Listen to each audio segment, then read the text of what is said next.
He grabbed her wrist in front of 200 people and smiled while he did it. Not a grimace, not a flash of anger he couldn't control.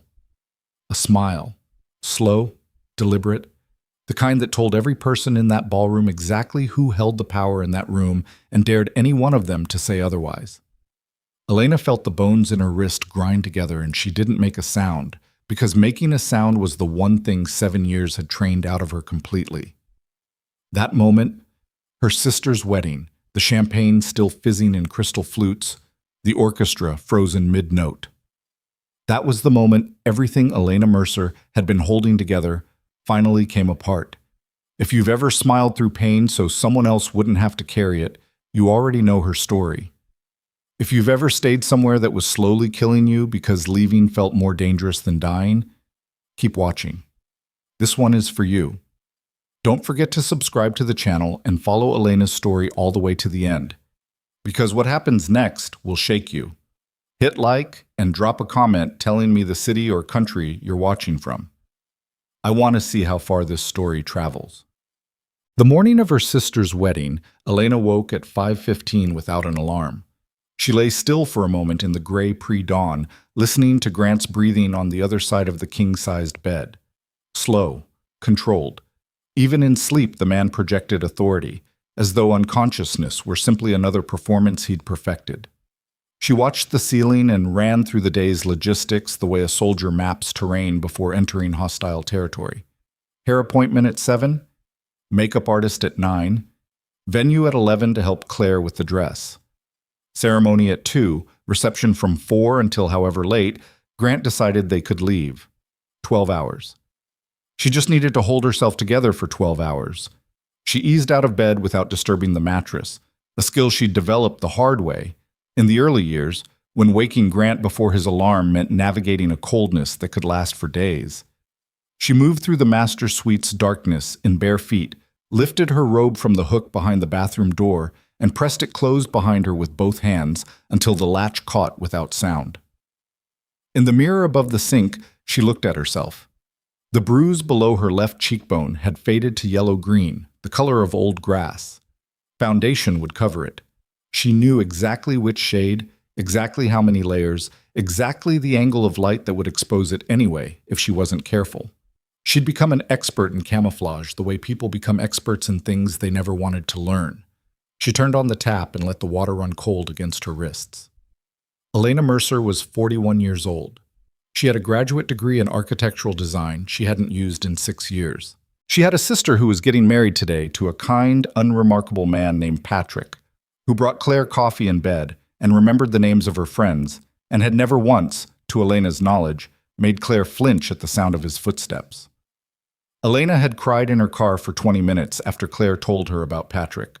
Not from happiness, though she'd told Claire that's what it was, from something closer to grief, the particular grief of recognizing what you don't have by watching someone else hold it. She dried her hands. She went to get ready. The hair appointment was in a salon 2 miles from the house. Grant had approved it 3 days ago. The art, the address, the time, the name of the stylist.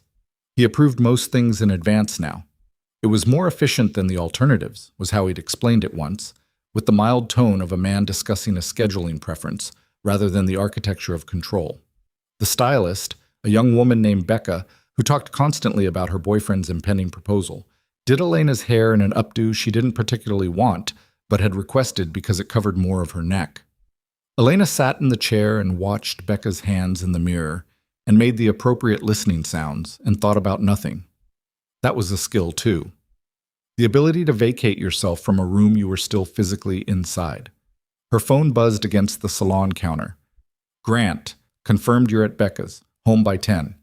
She typed back, yes, see you then. He didn't respond. He never responded to confirmations. The message wasn't communication. It was a record, a timestamp. Grant Holloway was a defense attorney by profession and a prosecutor by temperament, and he applied the same methodology to his marriage that he applied to dismantling opposing witnesses. He collected evidence of compliance. He built files. He documented. Becca was saying something about ring styles.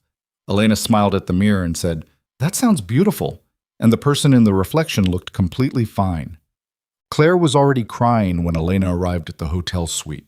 Not distress, joy, the overwhelming, slightly embarrassing kind that Claire had never been able to contain.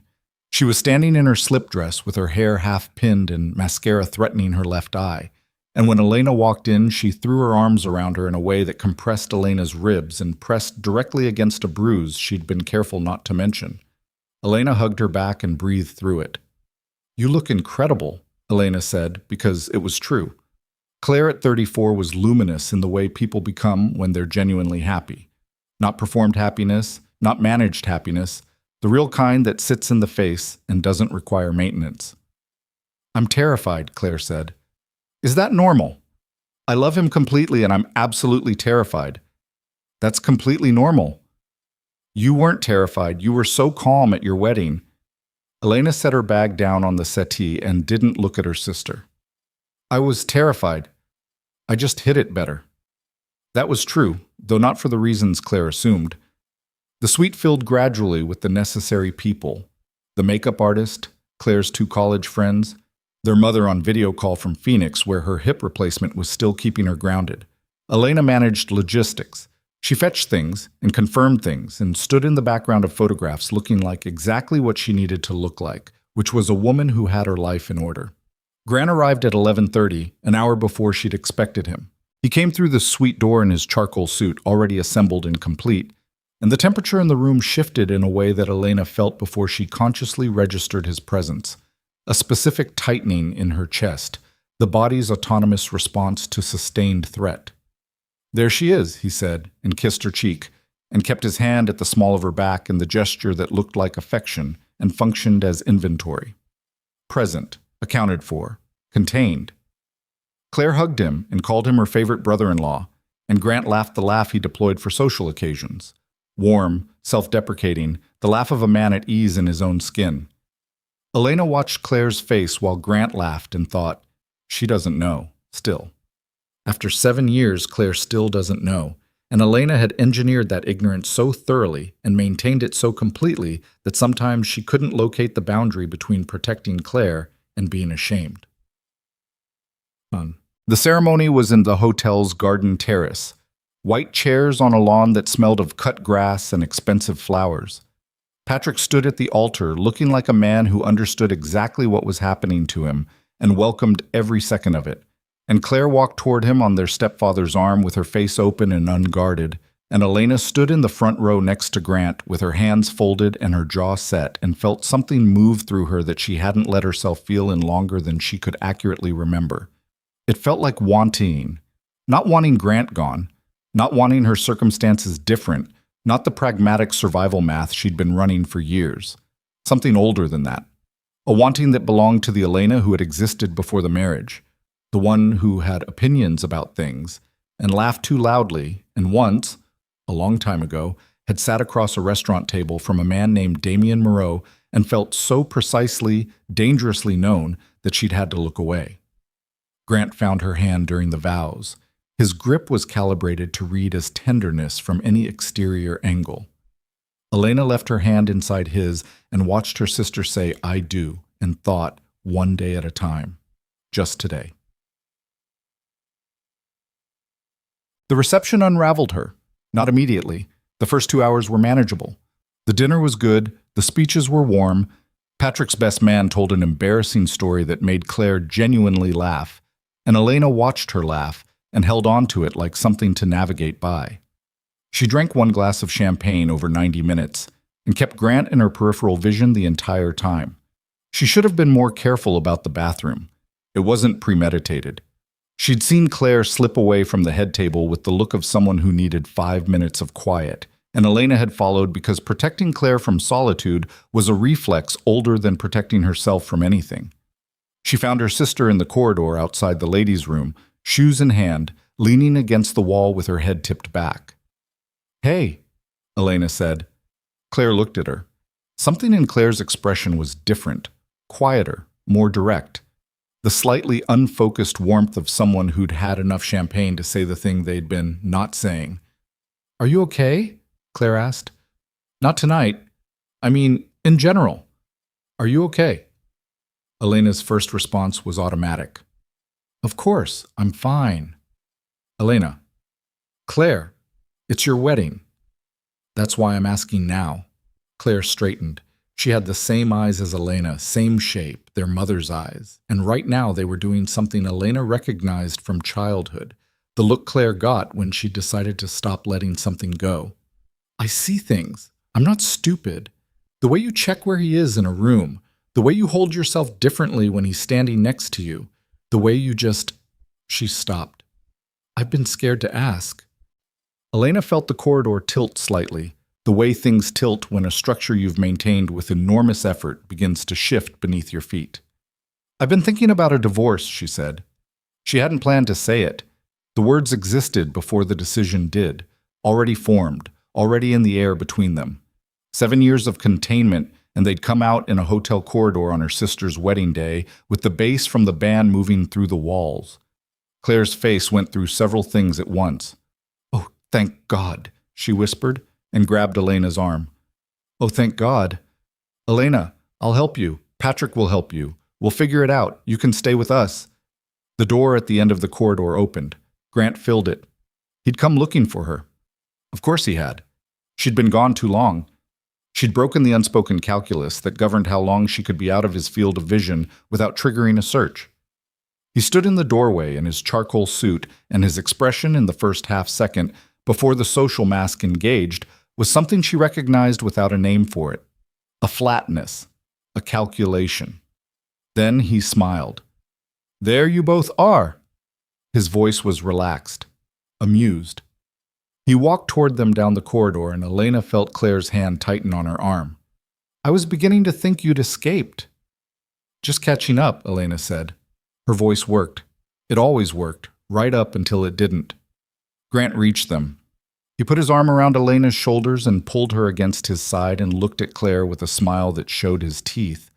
We should get back. They're about to cut the cake. Actually, Claire said, and Elena could hear the effort in it, the deliberate steadiness of someone attempting something frightening. We were in the middle of a conversation. The arm around Elena's shoulders tightened by a fraction. Not visible, not documentable, just enough. The conversation can wait, Grant said pleasantly. It's your wedding, Claire. You should be with your husband. Oh. He steered her back into the ballroom with his hand at her waist and his thumb pressing the lowest point of her spine. A specific pressure that meant behave. We'll discuss this later. I know exactly what you said. And Elena walked beside him and smiled at the room and watched the cake cutting from 6 feet away with no memory of how she got there. She knew what later meant. She'd been through enough laters to have a taxonomy of them. There were the cold laters, where he simply didn't speak to her for days and monitored her movements with an escalating precision. There were the loud laters, confined to rooms where the sound didn't travel. And there were the quiet laters, which were the worst, where his voice never rose and his hands were exact, and afterward he would explain to her, without particular feeling, the ways in which she'd made what happened necessary. The cake cutting ended. The band resumed. Grant accepted congratulations from a federal judge Elena vaguely recognized. She stood beside him and felt the room at a great distance, as though she were watching it through glass, and her mind was doing the arithmetic it did when she needed to survive an indeterminate period of time. How long until we can leave? What will it take to get through tonight? Where are the exits? What do I need to do? And then, underneath the arithmetic, something else. Something that had surfaced in the corridor and hadn't gone back down. I've been thinking about a divorce. She'd said it out loud. After 7 years, she'd said it out loud to another human being, and the world had not immediately ended, and Claire had said, thank God. And something about that response was sitting in Elena's chest like an ember that hadn't decided whether to go out or catch. Grant's hand found the back of her neck above her collar. You look distracted, he murmured, lips near her ear, a couple's intimacy staged perfectly for anyone watching. I'm fine, she said. His fingers rested there, easy, possessive, a reminder. I know you are, he said. I make sure of it. Across the ballroom, Claire was dancing with Patrick. Her head was on his shoulder and his hand was spread wide across her back, and he was saying something into her hair that made her close her eyes. Elena watched them. The ember caught. She told Grant she needed to use the restroom. He let her go. Not because he trusted her, but because the timing and location made disappearing impractical. There were 200 witnesses. The exits required passing through the lobby. He released her with a look that held its own leash. The ladies' room off the main ballroom was marble and expensive lighting, and exactly 2 other women who left within a minute of Elena arriving. She stood at the sink and ran cold water over her wrists, the same thing she'd done that morning, the reflex of someone who'd learned that cold helped, and looked at herself in the long mirror and took stock. Yellow-green bruise, covered, posture correct, face unreadable. A woman in a green dress who looked like she was having a normal evening at a wedding. She opened her clutch. The burner phone was at the bottom, beneath her lipstick and her regular phone. It was 4 years old, a prepaid she'd bought at a drugstore in cash during a weekend when Grant had been at a conference in D.C. She'd never used it. She'd kept it charged. Something she couldn't have explained rationally, just a compulsion, the thing you hold on to when you can't articulate what you're preparing for. She scrolled to the only contact, D. She'd stored only an initial, just in case. She stood with her thumb over the call button and her face in the mirror and the muffled bass of the wedding band coming through the walls, and thought about what she'd already set in motion tonight, what she'd said to Claire, what Grant's thumb at the base of her spine meant for the hours ahead, and what 7 years of fine had cost her. She pressed call. It rang twice. Elena! His voice was exactly the same. She hadn't spoken to him in 6 years, and his voice was exactly the same, and she had to press her free hand flat against the marble counter to stay upright. She tried to think of something to say, something measured and strategic and practical. What came out was 4 words, and they were barely above a whisper. Can you come get me? A pause. Brief. Tell me where you are. She told him the name of the hotel. She told him the ballroom.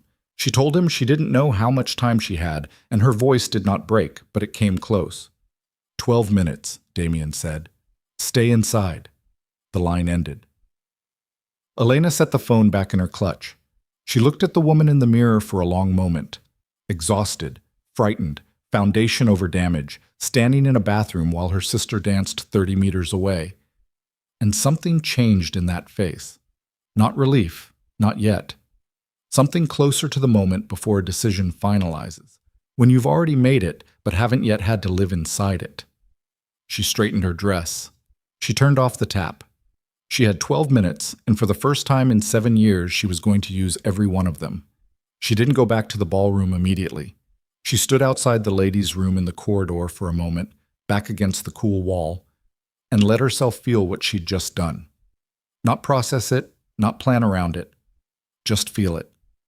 Her heart was moving too fast and her hands were unsteady, and she was aware of both things with a strange detachment, the way you notice weather from inside a car. Something enormous had just happened inside a phone call that lasted under 2 minutes, and the rest of the night was going to require her to act as though nothing had changed at all. She was good at that. She had 7 years of practice.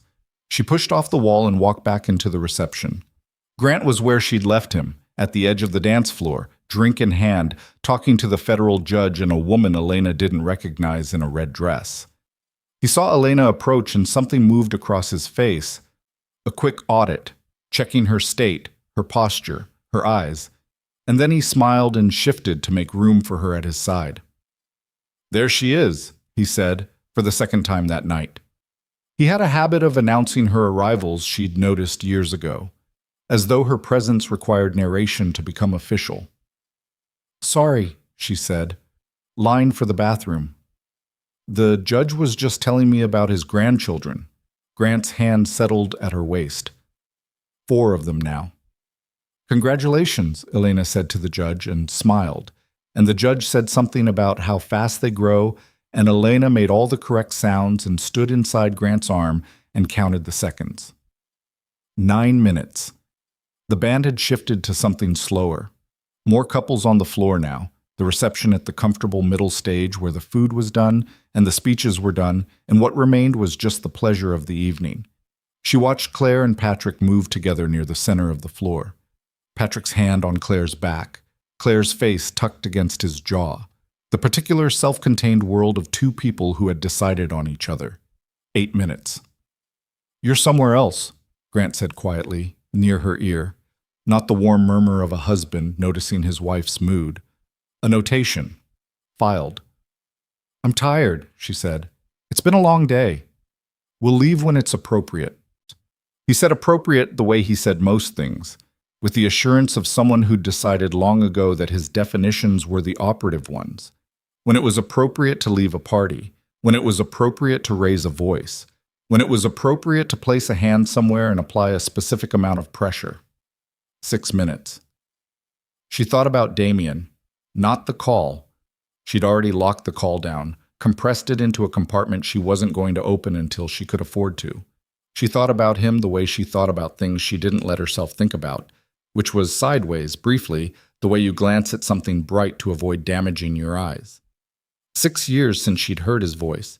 8 years since she'd last seen him in the same room, at a conference in the city, across a lobby, and she'd changed her direction before he could see her because Grant had been 10 feet behind her, and because by then she'd already understood the architecture of what her marriage actually was and what it would do to anyone she tried to pull toward her. She had protected Damien by disappearing from his life. She hoped, with a ferocity that surprised her, that he'd use the time well. 4 minutes. Grant accepted a fresh drink from a passing waiter and said something to the judge about an appeals ruling, and Elena felt his hand leave her waist as he turned slightly to make a point, and in that half-second of inattention she scanned the ballroom's perimeter. Main entrance at the far end. The double doors were open, warm night air moving through, the lobby beyond lit and calm. How long before she saw headlights? How long before he arrived and she had to be somewhere Grant couldn't immediately reach her? She needed to move toward the entrance without it looking like moving toward the entrance. 2 minutes. "I'm going to say goodnight to Claire," she said to Grant, touching his arm briefly. The gesture of a wife being considerate, not seeking permission. She'd learned the distinction mattered. He glanced at her, the audit again, fast. "Don't disappear." "I won't," she said, and walked away from him across the ballroom floor and did not look back, and made herself move at the pace of someone doing exactly what she'd said she was doing rather than the pace her body wanted, which was fast. She reached Claire at the edge of the dance floor. Patrick was talking to his father, and Claire stood alone for a moment with her champagne and her loosening updo and her flushed, happy face. And when she saw Elena coming, her expression shifted, a question, and then something that recognized an answer before Elena said anything. Elena took her sister's hand. "Listen to me," she said quietly. "I need you to look normal. I need you to look like we're just talking." "Elena, I made a call." She squeezed her sister's hand once, firm. "Someone's coming. I'm going to go outside. I need you to not react when things get loud." Claire's face went through something complicated and arrived at steady. "Okay. I'm sorry, I know today." "Don't." Claire's jaw was tight and her eyes were bright, and she reached up and pressed her palm flat against Elena's cheek, gentle and direct. "Don't apologize to me on my wedding day for saving your own life. Don't you dare." Elena felt it move through her, that warmth, that grief-adjacent gratitude. She pressed her hand over Claire's for 1 second, then she heard it. Outside. The unmistakable sound of multiple engines arriving at velocity, decelerating hard, tires on the hotel's paved entrance. The sound of several vehicles, coordinated, purposeful, the kind of arrival that wasn't an arrival so much as a statement. Several guests near the open doors drifted toward the windows. A murmur moved through the room. Grant's voice cut across it from somewhere behind her. "What the hell is that?"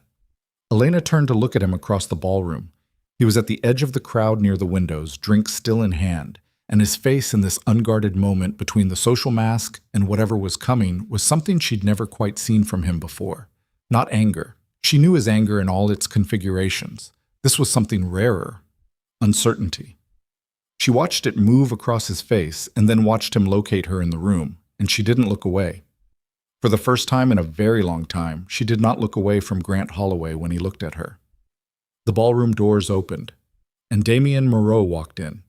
He came in alone first. That was the thing Elena would remember later. Not the vehicles outside, not the sound of expensive engines cutting off in sequence, not the way the ballroom crowd had drifted toward the windows like iron filings toward a magnet. She would remember that Damien Moreau walked through those double doors alone, with no announcement and no hurry, and the room adjusted around him the way rooms adjust around people who have decided they don't require permission to occupy space. He was not the man she remembered. He was something the man she remembered had become. 6 years had taken the sharp-edged restlessness she'd loved and replaced it with something quieter and considerably more dangerous. He was leaner. The suit was black, cut close, no tie. His hair was shorter. What had not changed was the way he moved. That particular economy of motion that Elena had once described to Claire, years ago before she'd learned better than to talk about him, as the walk of someone who had already decided how every room ends before he enters it. He stopped 20 feet inside the ballroom. He found her immediately. Across 200 people, through the suspended confusion of a celebration that had lost its footing, through the warm light and the stopped music and the collective held breath of guests who didn't know whether to be afraid or fascinated. He found her in under 3 seconds and did not look away. Elena felt it in her sternum, the recognition, the particular frequency of being seen by someone who knew you before you became a performance. Then Grant moved. He crossed the ballroom floor in long strides, drink abandoned somewhere, face rearranged into the expression he wore in courtrooms when he'd decided to destroy something. She'd seen that face dismantle witnesses, collapse careers, reframe reality for juries until they couldn't locate the truth with both hands. He deployed it now on Damien Moreau with the full force of 7 years of practiced lethality. "I don't know who let you in," Grant said, loud enough to carry, calibrated to claim the room's attention rather than conduct a private conversation. "But you have about 30 seconds before I call building security." Damien looked at him the way you look at weather, acknowledging, unbothered. "Grant Holloway," he said. Not a greeting, an identification, the way you identify something you've spent time studying. "You need to leave." "I'm not going to do that." The simple flatness of it sent a current through the room. Grant was a man who generated compliance through the quality of his displeasure, the understanding that refusing him cost something. Damien Moreau had just refused him in front of 200 witnesses, and his voice had not changed register at all. Grant stepped closer. "You have no idea what you're walking into." "I have a fairly complete picture," Damien said. Elena moved. She wasn't conscious of deciding to. Her body crossed the distance between them before her mind had issued the instruction. Muscle memory of a different kind. The reflex of someone who has spent years positioning herself between dangerous things and the people she cared about. She came to stand 6 feet from both of them, and the space she occupied felt like the eye of something. "Elena." Grant's voice shifted. The courtroom register dropped out, and what replaced it was the private voice, the one calibrated specifically for her, quiet and precise, and carrying the full weight of 7 years of private architecture. "Step back." "No," she said. One word. She'd practiced it in her head for 7 years without ever deploying it, and it came out steadier than she deserved. Grant's face did something she hadn't seen before. Not quite surprise. Grant Holloway did not do surprise, but a rapid recalculation, a man updating a threat assessment in real time. His eyes moved from her to Damien and back, and she watched him arriving at a conclusion that rearranged the geometry of the situation for him. "You called him," he said. Not a question. "I did," she said. The silence that followed lasted approximately 4 seconds and felt considerably longer. Somewhere at the back of the ballroom, someone set down a glass and the sound of it was audible. Then Grant smiled. It was the worst version of his smile. The one that meant he'd moved past emotion into strategy. That whatever came next was no longer reactive, but planned. "All right, yeah," he said very quietly. "All right." He turned to the room at large. "I apologize for the interruption," he said, smooth and warm, the gala voice fully restored. "Old acquaintance. Please." A gesture toward the band, who had been standing at their instruments like people waiting for instructions. "Carry on." The band did not carry on. The room did not relax. Because behind Damien, through the still open ballroom doors, 3 people had entered and positioned themselves at intervals along the back wall. They were not large men in any cinematic sense. No visible aggression, no crossed arms. 2 women and 1 man, dressed for an event, standing with the particular stillness of people who had specific functions and were waiting to perform them. Each held something, folders, slim and dark and unremarkable. Grant saw them. Elena watched Grant see them. Something moved behind his eyes and was immediately suppressed, and Elena felt the first threat of something she almost didn't recognize because she'd lived so long without it. Power. The beginning of it. The sensation of a balance shifting. "Who are these people?" Grant said, and the smoothness had developed a hairline fracture. "People who've been doing their jobs," Damien said, "for about 14 months. Patrick materialized at Claire's side, somewhere near the edge of the dance floor. Elena caught a peripheral glimpse of him taking Claire's hand, the two of them standing very still, the way you stand still when you don't want to draw fire. Claire's eyes were on Elena. Elena gave her the smallest possible head movement. Stay there, stay back. And Claire, who had always been better at reading Elena than Elena was comfortable with, stayed. Grant took 3 steps toward Damien. He'd made a calculation. Closing distance was dominance, was authority, was the physical vocabulary of a man reclaiming a room that had begun to slip from him. Damien didn't move, didn't shift his weight, didn't adjust. 14 months, Grant repeated. He said it the way he repeated things in cross-examination. Not to question, to give himself time to locate the trap while appearing to consider the information. That's a very specific number. June of last year, a financial compliance analyst named Ruth Kaysen filed an internal query about a series of transactions routed through Holloway and Associates' client trust accounts. She was reassigned within the week. Damien paused. She contacted us 3 days after her reassignment. That's a fascinating story. Grant's voice was very controlled.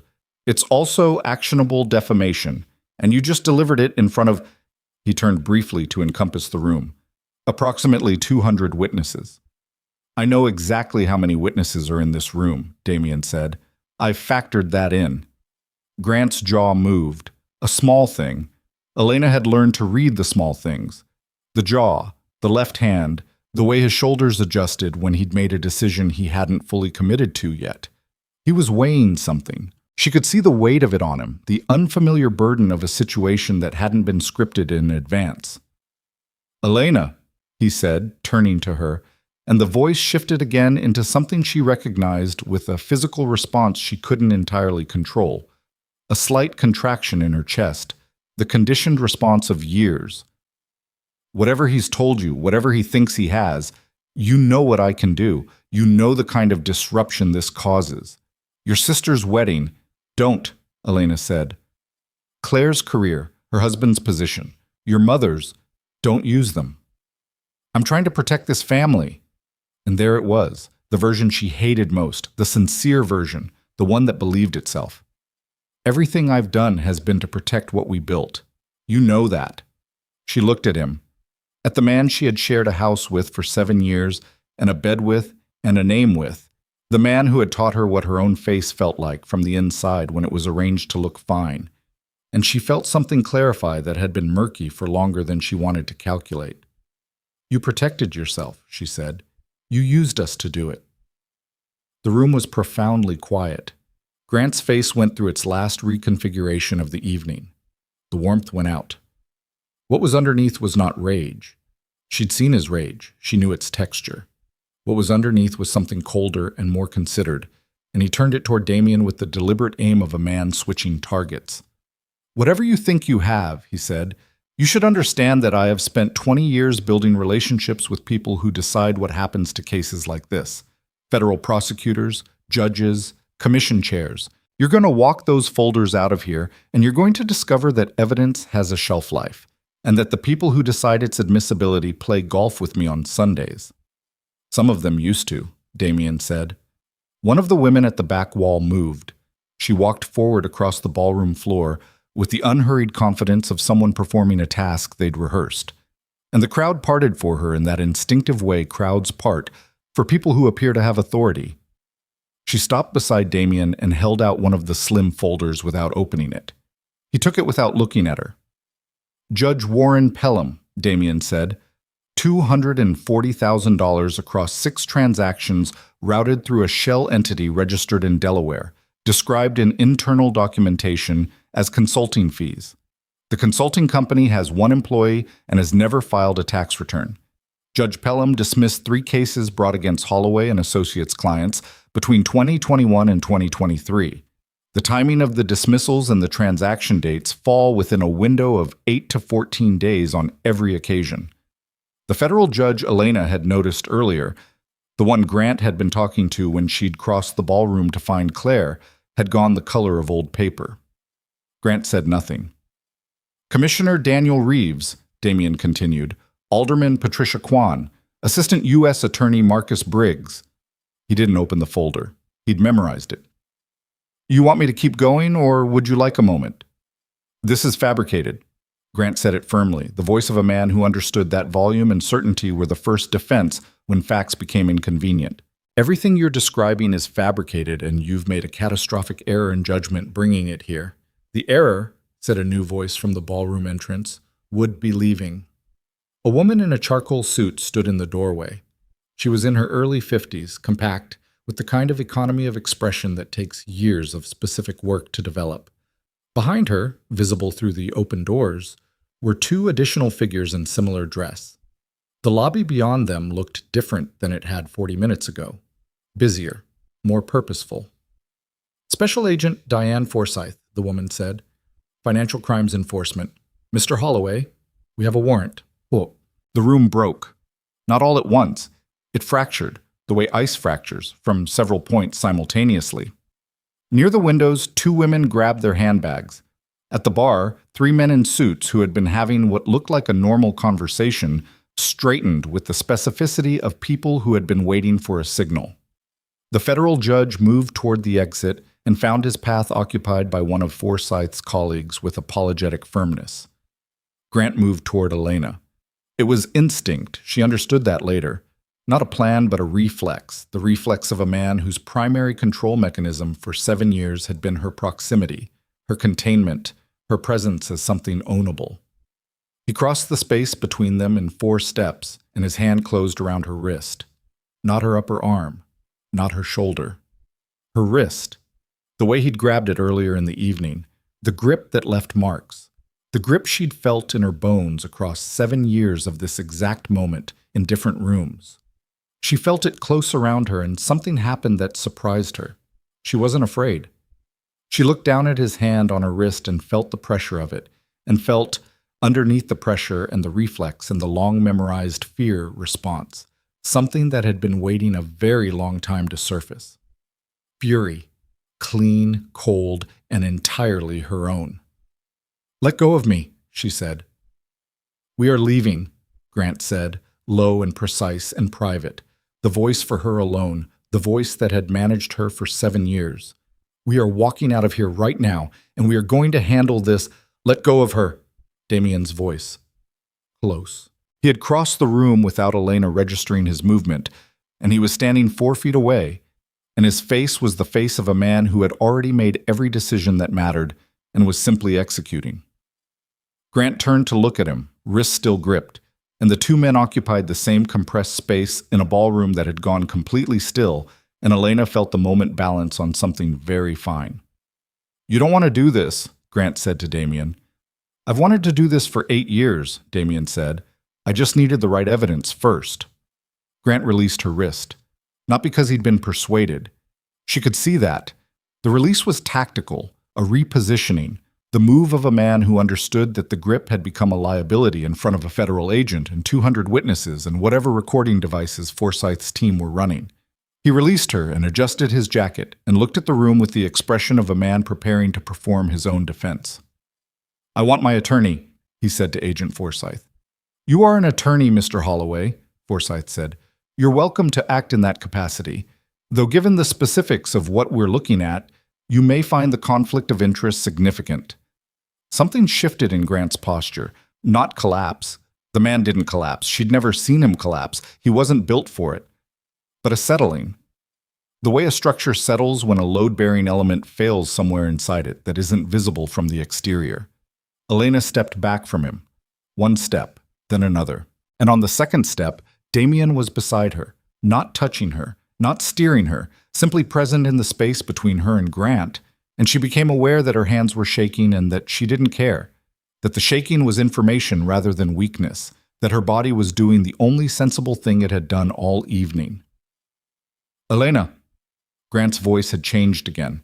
Stripped of its registers now, the courtroom voice gone, the social voice gone, the private management voice gone. What was left was something she'd never heard from him before, and it took her a moment to identify it. "Elena, I need you to think about what you're doing." She looked at him across the narrowing space. "I have been thinking," she said. "For 7 years I have been thinking about nothing else." Agent Forsyth moved.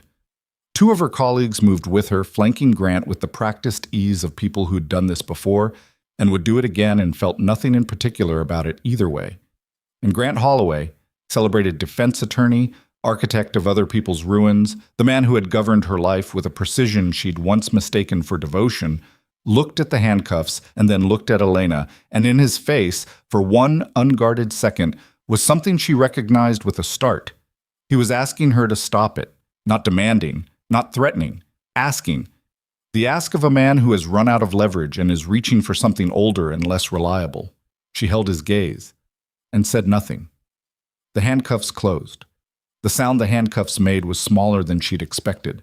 A soft mechanical click, barely audible above the ambient noise of 200 people trying to process what they were witnessing. And then Grant Holloway's wrists were bound behind him, and the room exhaled in a collective, unsteady breath that Elena felt against her skin like a pressure change. She stood very still and watched it happen, and felt nothing she'd prepared for. She'd imagined this moment in the abstract, in the dark of the bedroom when Grant's breathing had finally evened out and she'd had 90 seconds of privacy inside her own head. She'd imagined relief, or triumph, or the particular vindication of watching something unjust get corrected. What she actually felt was stranger than any of those things. It was the feeling of a muscle releasing that had been contracted so long she'd forgotten it was tense. Her shoulders dropped half an inch. Her jaw unclenched. She became aware of a headache she'd been carrying for so many hours, she'd stopped registering it as separate from baseline existence. She watched them walk Grant toward the ballroom entrance and noticed, with a detachment that surprised her, that he held himself correctly all the way to the door. Back straight. Head level. The posture of a man refusing to give the room the satisfaction of watching him diminish. Even now, even with his wrists cuffed and his network collapsing and 14 months of federal documentation pressing down on him from every angle, Grant Holloway understood that dignity was a performance and performed it. She had to admit, briefly and without affection, that it was impressive. Then the doors closed behind him and she stopped thinking about him entirely. Claire was across the room in 15 seconds. She came without running. Claire had enough composure for that.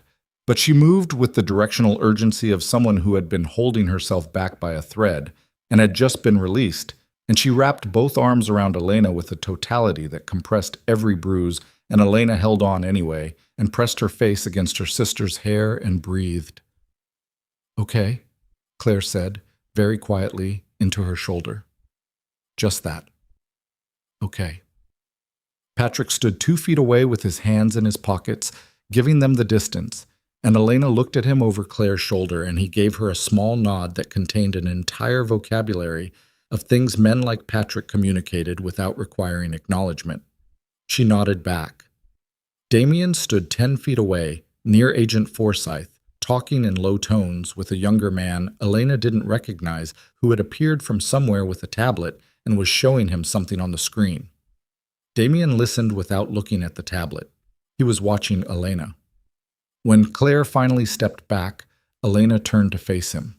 He crossed the distance between them and stopped close enough to speak quietly, and she looked at him, really looked at him, with the lights on and no emergency driving the focus, and discovered that whatever she'd expected to feel about seeing his face again after 6 years was insufficient preparation for actually seeing it. "You're shaking," he said. "I know.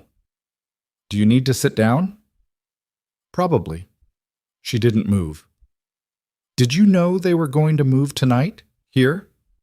Something crossed his face. Brief. The timing was Forsyth's call. That's not an answer. He held her gaze for a moment. I knew it was going to be this week.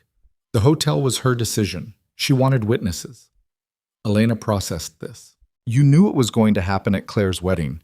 I knew it was possible. I didn't know it was certain until… Damien. He stopped.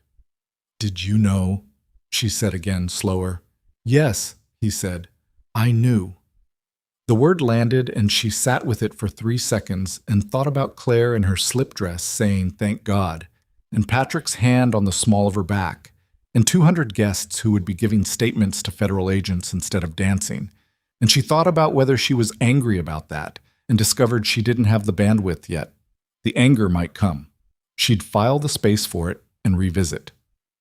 All right, she said. Elena, I said all right. She meant it.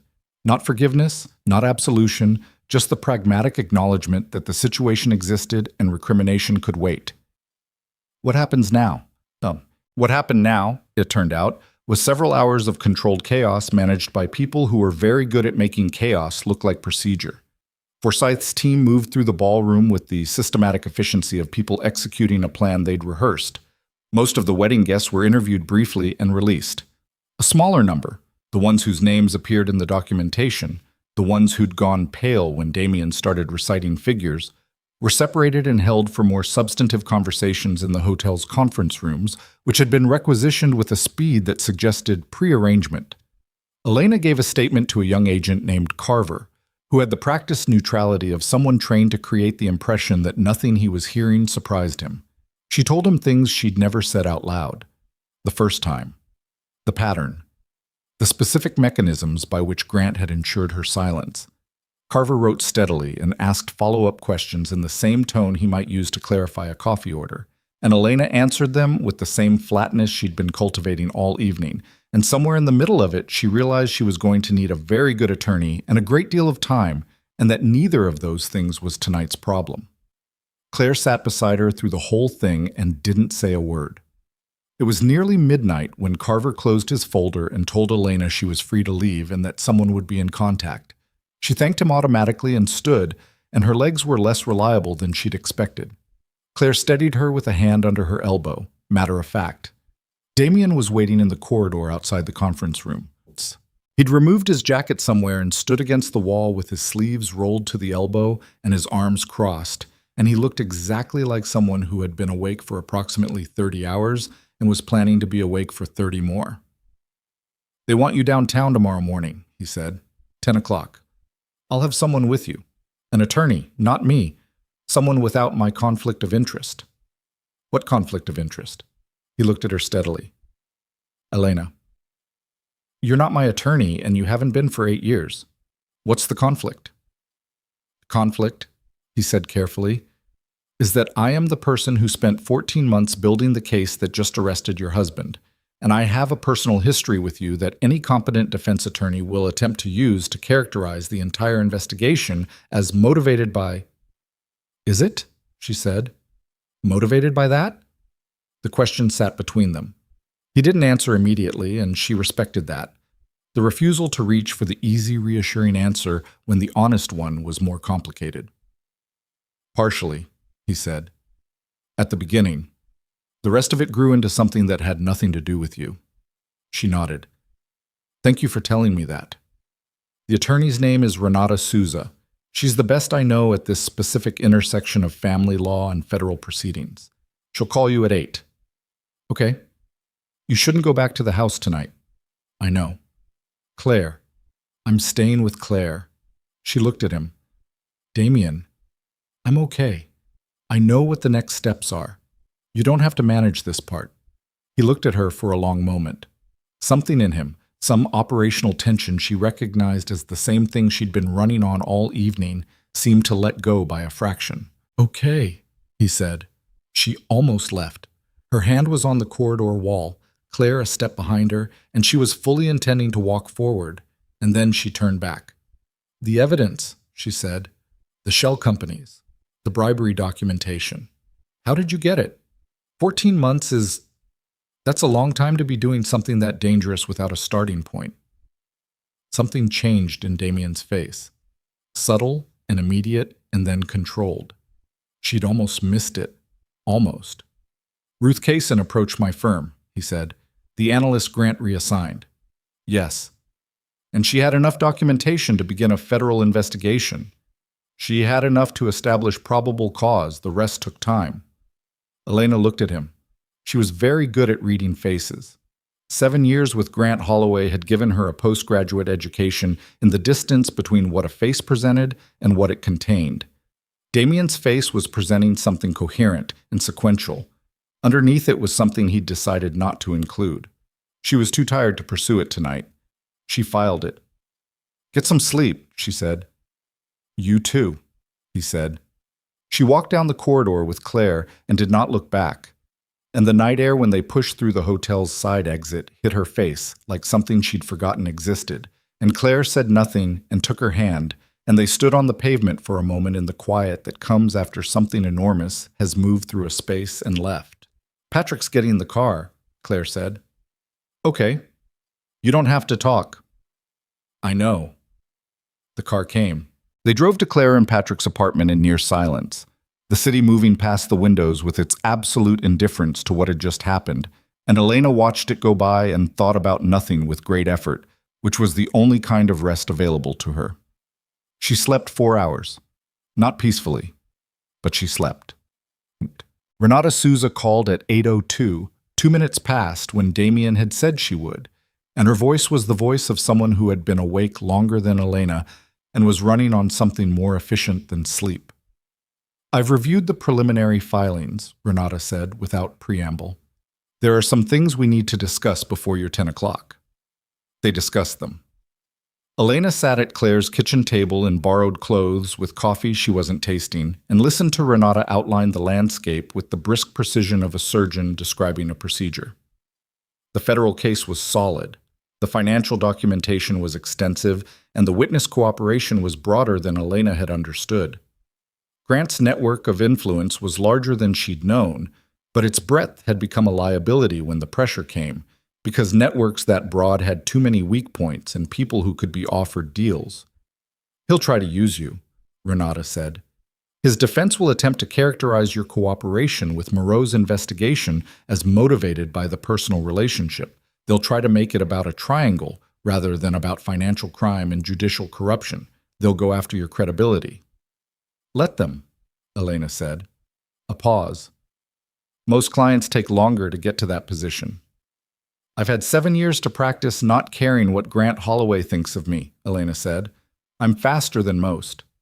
Renata made a sound that might have been the beginning of a laugh, suppressed. 10 o'clock. Don't be late. And don't talk to anyone from his legal team without me present, including people you think are neutral, especially people you think are neutral. Elena arrived downtown at 9:45 with Renata beside her and Claire's borrowed blazer on her shoulders, and 3 hours of fractured sleep behind her eyes, and she walked into the federal building and gave her name to the woman at the desk and waited. She was ushered into a conference room on the 14th floor at 10:03. Renata arranged her folders on the table with the proprietary efficiency of someone staking territory. Elena set her hands flat on the table surface and looked at the door. Agent Forsyth entered with the younger agent from the previous night, Carver, and a third woman Elena hadn't seen before, older, in a blue suit, carrying nothing. No folders, no tablet. Just herself and her expression, which was the expression of someone who had come specifically to deliver something. Ms. Mercer, Forsyth said, thank you for coming in. Of course. Forsyth sat. Carver sat. The woman in the blue suit remained standing. Before we begin, Forsyth said, there's something you need to know. We'd rather you hear it from us directly than have it surface another way. Elena felt the shift in the room's atmosphere before the words came. It was a specific quality of silence, the silence that precedes information that cannot be recalled once delivered, the held breath of a moment before it becomes permanent. The investigation originated, as you know, with a source inside Holloway and Associates, Forsyth continued. Ruth Kaysen brought documentation to Damien Moreau's firm 14 months ago. That's accurate. She paused. What is also accurate, and what Mr. Moreau did not disclose to you last night, is that Ruth Kaysen did not approach his firm independently. Elena heard Renata stop writing. She was placed there, Forsyth said. Inside Holloway and Associates, as an employee, approximately 16 months ago, 2 months before she made contact with Moreau. The room was very quiet. Placed by whom? Elena said. Forsyth's eyes were steady and professionally neutral. By Damien Moreau's firm. She was their operative. She took the position at Holloway and Associates specifically to access financial records and build the documentation for a case that Moreau had already decided to pursue. Elena heard the words and understood their individual components and sat very still while their collective meaning assembled itself. He already had a case planned, she said, before Ruth Kaysen, before the documentation. He had a target and an intent, Forsyth said. Kaysen provided the methodology. For 16 months, Elena's voice was level. She was distantly impressed by this. He placed an operative inside Grant's firm for 16 months, before I called him. The call you made last night, Forsyth said carefully, was not what initiated the investigation, Ms. Mercer. The investigation was already in its final phase. The timing of the arrest last night was, in part, precipitated by your call, which we became aware of through a separate monitoring. You monitored my call, Elena said. A beat. We monitored Mr. Moreau's communications as part of the investigation's due diligence. Your call to him was captured in that context. We want to be transparent about that. Renata put her pen down entirely. I'm going to need a moment with my client. Of course, Forsyth said, and stood. And the woman in the blue suit who had said nothing finally sat down, and Elena understood that she wasn't here for the conversation they just had. She was here for the one that came after. Forsyth and Carver left the room. Renata turned to Elena immediately. Do not say anything else until I've had time to... How long did he know? Elena said. Elena? How long did Damien know about the investigation before I called him last night? Renata's jaw was set. That's what we need to establish. And we need to establish it carefully, because the implications of the answer affect 16 months, Elena said. She said it to the table. To herself, mostly. He's been building a case against Grant for 16 months. He placed a woman inside the firm. He built a federal file. He coordinated with Forsyth's team. And last night, when I called him, she stopped. Her hands were still flat on the table and she pressed them down harder. Last night when I called him, he answered in 2 rings and said 12 minutes and came in 4 black SUVs with security and a complete federal arrest team. He was already positioned, Renata said quietly. He was already positioned. Elena repeated it. Not with heat, with a precision, the same precision she used when she was understanding the structural logic of something. The call didn't bring him there. He was already coming. He was already executing a plan that had been in motion for 16 months, and when I called, she stopped. When she called, he had said, "Tell me where you are." She told him the hotel name, the ballroom. He'd already known. He had to have already known. The warrant, the coordination, the positioning of Forsyth's team in the lobby, none of that was improvised in 12 minutes. He'd known exactly where Grant was going to be that night, because he'd been tracking Grant's movements as part of a 14-month federal operation, and when she called, he had answered her in the voice of a man receiving news he'd been waiting for. And he had said 12 minutes with the confidence of someone who knew exactly where their pieces were on a board they'd been arranging for a very long time. She had called him in the bathroom of the hotel, 4 trembling words, "Can you come get me?" And she had believed, with everything she had, that those 4 words were the thing that had set this entire night in motion. She had believed she had chosen this, that the call was the decision, that walking out of that marriage had been her action, her timing, her power. The woman in the blue suit said very quietly, "Ms. Mercer, my name is Dr. Adrienne Walsh. I'm a victim liaison consultant working with the task force. I'm here because there are going to be a lot of things you need to process in the coming weeks, and I want you to know there are people available who..." Was I, Elena said, a component of his plan? Dr. Walsh paused. Was I a component, Elena said again, of Damien Moreau's strategy to arrest Grant Holloway? Yes or no? The room was very still. The investigation did not require your participation, Dr. Walsh said carefully. The case was built independently of you. That's not what I asked. Dr. Walsh looked at her with the clear, composed eyes of a woman who had delivered difficult truths to people in worse states than this, and who was not going to lie, and who was not going to answer the question directly either, because the direct answer was the one that did the most damage, and she was trying, in her professional capacity, to mitigate damage, which meant the answer was yes. Elena sat back in her chair. She thought about the burner phone she'd kept charged for 4 years without a rational explanation. The single contact stored as just an initial.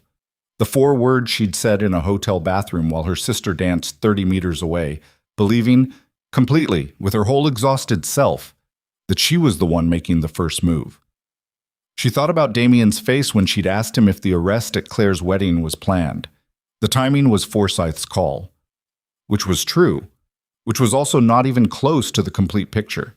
She thought about partially his answer when she'd asked whether the investigation was motivated by their personal history. At the beginning.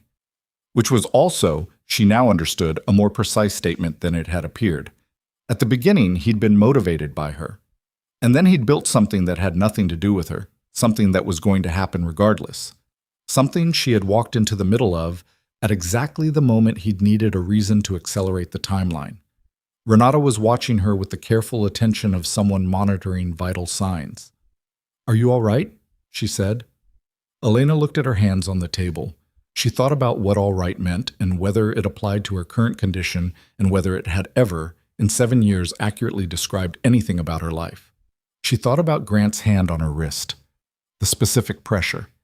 The 7 years of specific pressures. She thought about Damien saying, "You don't need anyone's permission anymore in a ballroom full of people," and the way it had felt when she'd heard it, and the way it felt now, understanding that the line had been calculated as thoroughly as everything else.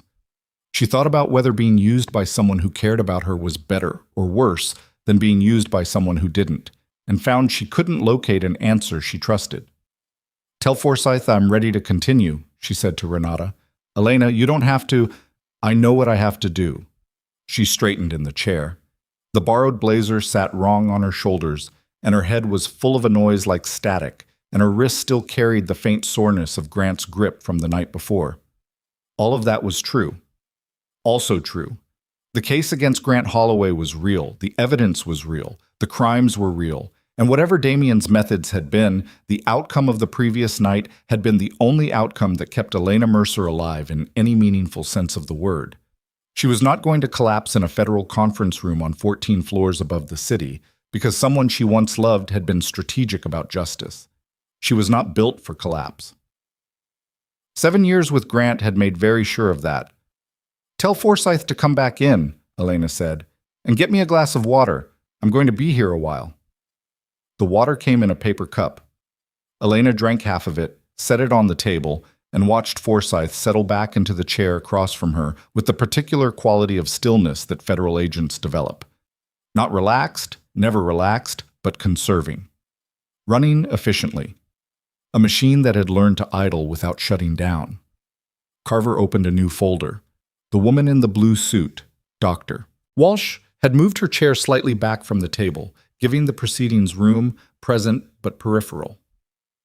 Renata sat to Elena's left with her pen uncapped and her face arranged into the professional neutrality of someone prepared for a session that was going to cost her client significantly more than it had appeared to an hour ago. "I want to understand the full scope," Elena said, before Forsyth could begin. "Not what's relevant to my statement. Everything." Forsyth studied her for a moment. "That's not standard procedure." "I've spent 7 years in a marriage where information was rationed to control outcomes," Elena said. "I'm not doing that anymore. If you want my full cooperation, and I think you do, because I lived inside that house for 7 years, and I know things about how Grant operates that aren't in Ruth Kayson's documentation, then you tell me everything first. Then I talk." Renata touched her arm briefly. A tap. Careful. Elena didn't move. Forsyth and Carver exchanged a look that lasted less than a second and contained an entire conversation. Then Forsyth opened her own folder. "All right," she said. "Ponte." The scope was larger than Elena had understood from the night before.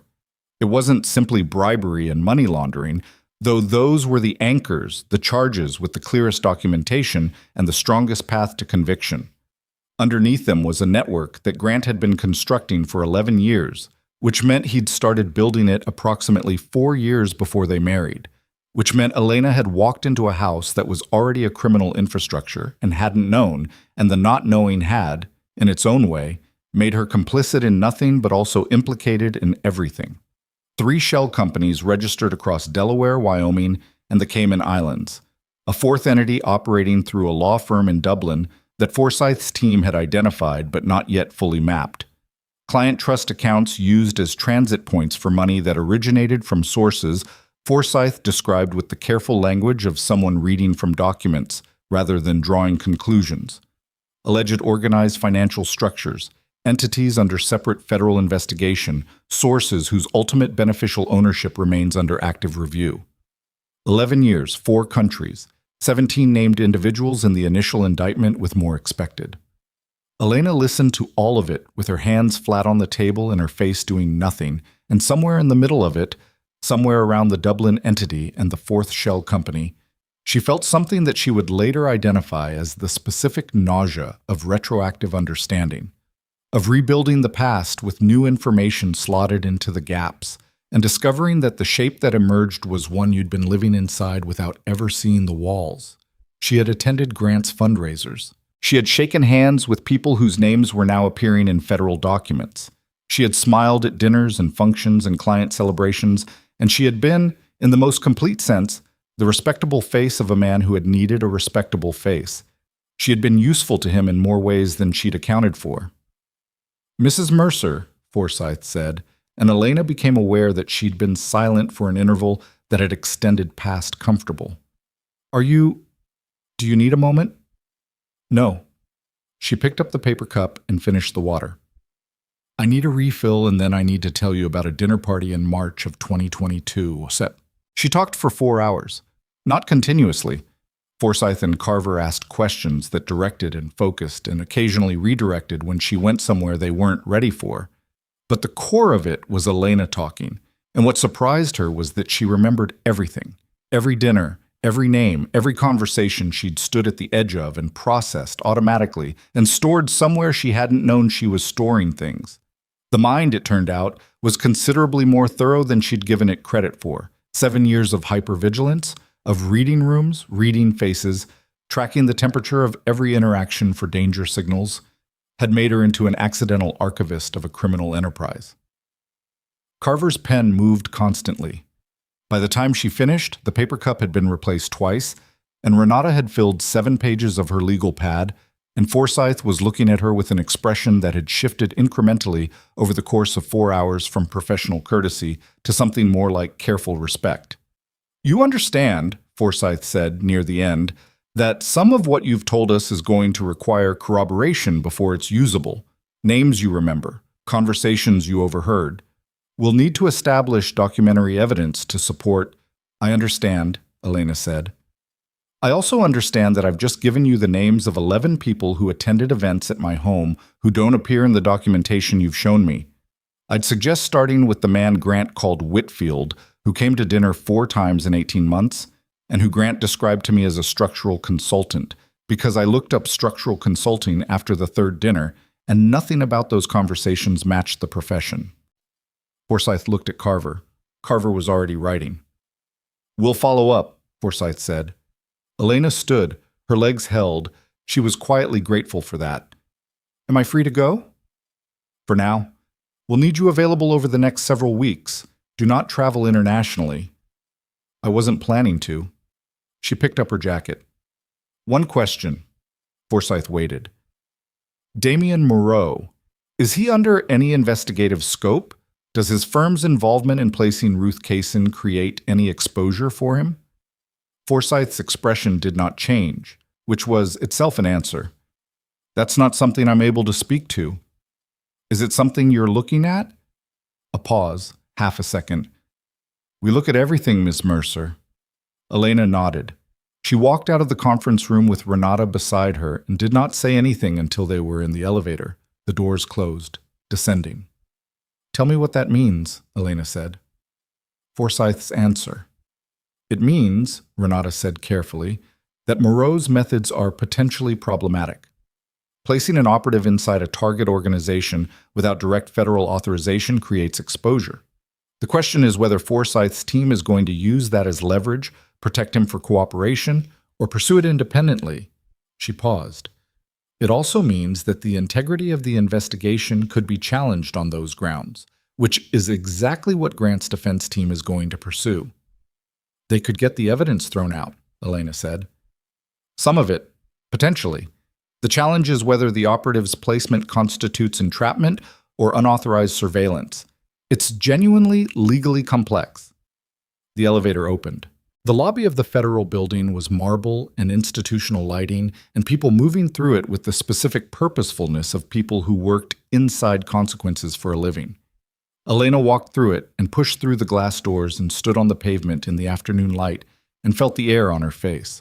Her phone buzzed, a number she didn't recognize. She answered. "Elena?" Damien's voice. "Are you out? How did you get this number?" "Renata called me." She looked at Renata, who had the grace to look mildly defensive. "You need to talk to him," Renata said quietly. "There are things that need to be coordinated." "Where are you?" Elena said into the phone. "Coffee place on Harwick Street, 2 blocks from where you're standing." She looked up at the sky for a moment. Then she started walking. "Ma'am." He was at a corner table with 2 coffees already on it, as though he'd ordered for her from memory, which he probably had, and Elena sat down across from him without removing her jacket and looked at him in the afternoon light coming through the window and said nothing for a moment. He looked worse than he had the night before. The sleeplessness was more visible now, dark under the eyes, a tension in his jaw that hadn't been there in the controlled environment of the ballroom. He looked like a man who had executed a very long plan and was now sitting in the aftermath of it in a coffee shop waiting to find out what the aftermath cost. "How much do you know about what Forsyth told me?" she said. "I know what she was going to tell you. I found out this morning that she'd decided to disclose the caisson placement. She told me you didn't disclose it yourself last night." "I didn't." "Why?" He wrapped both hands around his coffee cup. "Because last night you'd been through something significant and I made a judgment call about what you could process in that moment." "That's a management decision," Elena said. "About what I could handle." "Yes." "You managed my information." He heard it. The specific weight of that phrase.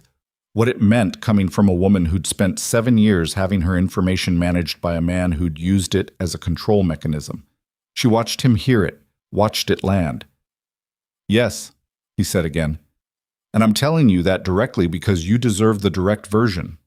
"The direct version," she said, "is that you had a 16-month federal operation running before I called you. Ruth Kaysen was your operative. The case was going to move this week regardless. My call accelerated Forsyth's timeline by approximately 48 hours. Yes. And when I called you and said, 'Can you come get me?' you already knew where I was." He didn't flinch from it. She gave him that. "Yes." "Did you know what Grant had done to me before last night? Did the investigation surface that?" A pause. "Ruth had access to financial records, not domestic records. But Grant used company accounts for personal expenditures. There were medical billing patterns that suggested—" He stopped. His jaw moved. "Yes. I had a reasonable picture." "For how long?" 8 months. Elena sat with that. 8 months. He'd had a reasonable picture of what her marriage actually was for 8 months, and had been 14 blocks away building a federal case, and had not called, had not appeared, had not sent a message through any of the channels available to a man with his resources. "Why didn't you contact me?" she said. "Because any contact with you would have compromised the investigation and potentially put you in more danger. If Grant had suspected you were in communication with someone building a case against him, he would have accelerated whatever he was going to do to me before you could stop it." "Yes." She looked at him, at the careful steadiness of him, the man who had built something meticulous and legal and comprehensive in the service of taking apart the thing that was killing her, and had done it at a distance, and had waited, and had stayed away when staying away cost him something. And she thought about whether that was love or strategy, or whether, at a certain level of complexity, those things could be the same. Forsyth is looking at you, she said. The case in placement. He nodded. I know. You could lose your firm. I know. You knew that was possible when you placed her. Yes. And you did it anyway. He looked at her directly. Yes. Elena picked up the coffee. It was correct. The specific order she'd had when they were together 8 years ago. A detail he'd retained with the same precision she'd retained his voice. She held it in both hands and felt the warmth of the cup and thought about the specific quality of being known by someone who had paid that kind of attention. She also thought about the specific quality of having that attention deployed in service of someone else's plan without your knowledge. Both things were true. She was getting better at holding both things at once. There's going to be a challenge, she said. Grant's defense is going to go after the case in placement. They're going to try to invalidate the investigation. I know. My attorneys are managing that. It might work, she said. Some of the evidence might be excluded. Some of it, he said. Not enough to collapse the case. The financial documentation has independent sources. Ruth wasn't the only thread. There's a whistleblower inside the Dublin entity who came forward independently. There's an automated financial monitoring flag that was triggered 18 months ago by the Treasury Department before I placed Ruth.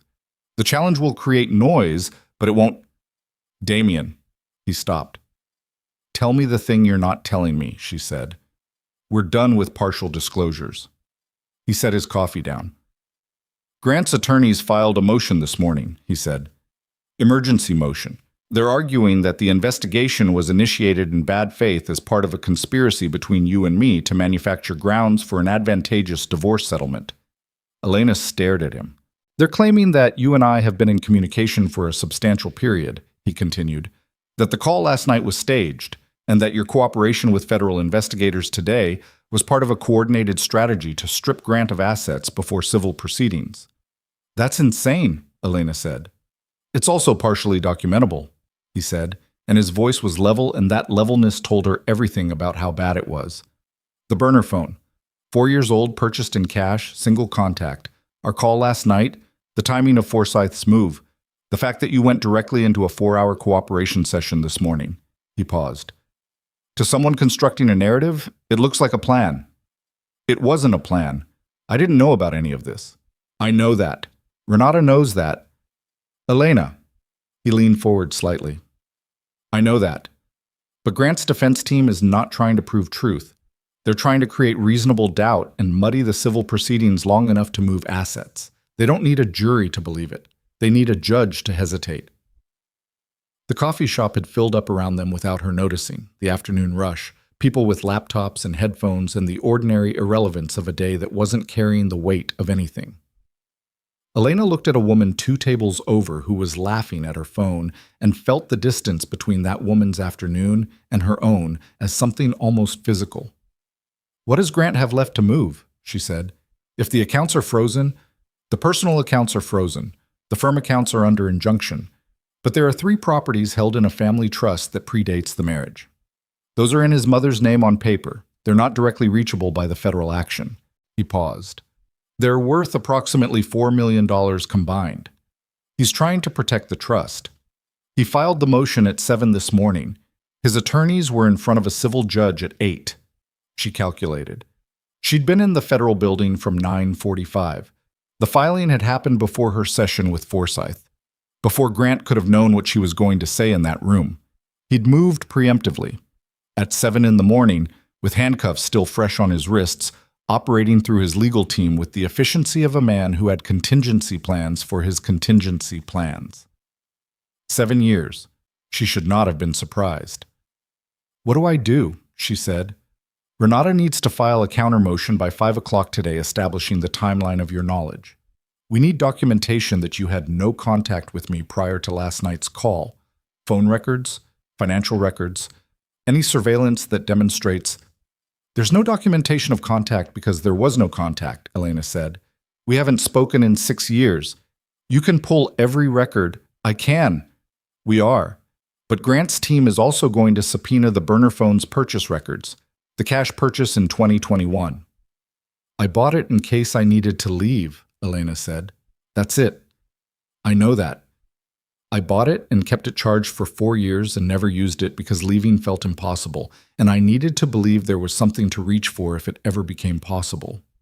That's the truth. Her voice had gone rough at the edges. She stopped and steadied it. That's not a conspiracy. I know, Damien said. We need to make a judge know it by 5 o'clock. She looked at him. At the fatigue in his face and the coffee going cold between his hands and the weight of 14 months sitting on him in a coffee shop 2 blocks from the federal building where she'd just spent 4 hours dismantling everything she'd built over the last 7 years. If we don't make the 5 o'clock, she said, the trust assets potentially move into a protected structure before the civil case can reach them, and the narrative his team is building gets a foothold that becomes increasingly difficult to dislodge. And your exposure? He shook his head slightly, not dismissing it, setting it aside. Not today's problem. It's my problem, she said. If your case gets challenged and my credibility gets challenged at the same time, they become the same problem. He looked at her. Something shifted in his face, not surprise exactly, but a recalibration, the look of someone updating a model in real time. She'd always done that to him, she remembered, made him revise his assumptions by operating slightly differently than he'd anticipated. What do you need from me? She said. Every record you have access to. Anything that establishes your isolation. Phone logs from the house, correspondence, anything that shows Grant's monitoring of your movements. Evidence that you were not in a position to be coordinating with anyone. The house security system, Elena said immediately. Grant installed a monitoring system in 2020. Every room. He tracked my movements, my phone usage, internet access. He thought it protected him. It documented everything about my life for 4 years. Damien was very still. He kept the records on a private server, Elena said. I don't have access, but the system's installer is a company called Meridian Security Solutions. They'll have the service records, and if Forsyth can pull the server data under the existing warrant, that's Grant's surveillance of you, Damien said slowly, which he installed to control you, which now becomes the most comprehensive documentation available of your isolation and his control. 4 years of records showing your every movement, your communications, your contacts. He paused. He surveilled you so completely that he accidentally proved you couldn't have been coordinating with anyone. Elena looked at him. Renata, she said. He was already reaching for his phone. The next 3 hours moved at a velocity that Elena would later remember as a single compressed sensation rather than a sequence of events. Renata arrived at the coffee shop within 12 minutes and took the Meridian information and made 4 calls in rapid succession while still standing at the table. A paralegal named Josh appeared from somewhere with a laptop and began pulling in corporation records. Damien made calls in a low voice near the window, and Elena sat at the table and drank the remainder of her correct coffee and felt the peculiar, focused calm of someone who has been in crisis long enough that crisis has become the operational baseline. Forsyth called Renata at 2:15. The existing warrant covered Grant's personal communications infrastructure, which the server qualified as. Meridian Security Solutions, when contacted by federal investigators with a warrant reference number, produced service records and access credentials within 40 minutes with the alacrity of a company that had received this kind of call before and understood that cooperation was the correct response. The server data began transferring at 3:40. At 4:07, Josh set the laptop on the table in front of Elena and turned the screen toward her. 4 years of records. Her movements. Her calls. Her internet searches. Every room she'd entered in her own home, time-stamped, logged, cross-referenced with the security camera footage that Grant had apparently never deleted because deletion required acknowledging the system's existence to someone with the technical capacity to delete it. She looked at the screen for a long time. Elena, Renata said, from somewhere beside her. Careful. Watching her. He recorded everything, Elena said, not to anyone in particular. He watched everything. He knew where I was every moment of every day for 4 years. Yes, Renata said, and because he watched everything, we can prove you had no external contact that wasn't monitored and approved by him. His own surveillance proves his own control. We have everything we need for the countermotion. She paused. We have considerably more than we need. Elena nodded. Her eyes were still on the screen. On the timestamp logs, the movement records, the 4 years of documented captivity dressed up as marriage, and logged with the clinical detachment of a security system that didn't understand what it was recording. "File it," she said. Renata was already typing. At 4:53, 7 minutes before the deadline, Renata submitted the counter-motion with 340 pages of supporting documentation attached. Elena sat at the corner table of a coffee shop on Harwick Street and watched Renata's finger hit send and felt the impact of it somewhere in the center of her chest, a physical sensation she couldn't name precisely, but which had the quality of something releasing. Her phone buzzed. Unknown number. She answered. Silence for a moment. Then Grant's voice. And something in it was different. She'd cataloged all of his voices over 7 years, every register and deployment and functional purpose, but this one she'd heard only a handful of times. It was the voice stripped of all its instruments, just the voice itself. "You gave them the Meridian records," he said. "Yes. That was mine," he said. "That system was a record of everything you did to me," she said. "Yes." A pause. She could hear background sounds, institutional, controlled. He was calling from holding. "Elena." The voice had changed again. Down another layer, down to something she almost didn't recognize, something that might have been the original thing before all the accretion of performance and control. "We could have—" "No," she said. "We couldn't have. If you just— Grant." She said his name with a finality she'd been building toward for 7 years, every day of which had been a brick in the wall of this moment. "I am going to testify to everything I know. I am going to cooperate with every aspect of every proceeding. I am going to document every single thing that happened in that house. And I am going to make sure that every person whose name I gave to Agent Forsyth today is investigated thoroughly. That is what is going to happen. And you are never going to put your hand on me again." The silence on the line was different from his usual silences. His usual silences were full, loaded with calculation and the anticipation of deployment. This one was empty. "You don't understand what you're doing," he said. "I understand exactly what I'm doing," she said. She ended the call. She set the phone face down on the table and looked at Damien, who had heard her side of it and was watching her with an expression she couldn't fully read, something between relief and grief, and the particular look of someone who has wanted something for a very long time and is only now, at close range, beginning to calculate what it actually costs. "It's done," Renata said from across the table, closing her laptop. "The motion is filed. The trust assets are frozen pending the hearing." Elena nodded. She looked at Damien. "The investigation," she said. "Forsyth's scope. Your exposure. What happens next?" He held her gaze. Something in him had gone very still.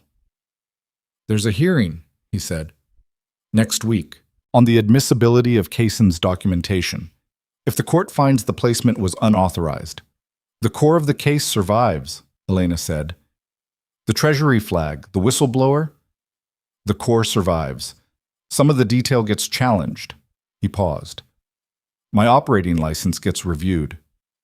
"Could you lose it?" He was quiet for a moment. "Possibly." She looked at him sitting across the table in the afternoon light, 14 months of work and the accumulated cost of it sitting on him like a physical weight. And she thought about what it meant that he had risked the thing he'd spent his life building, and thought about whether that changed anything about the methodology and the partial disclosures and the burner phone call he'd been ready for. It didn't change what he'd done. It also didn't make what he'd done less true. She thought about the server records. 4 years of timestamp logs. Every moment of her captivity, documented with the precision of the man who'd built it, now turned in his hands like a key that unlocked the wrong door entirely.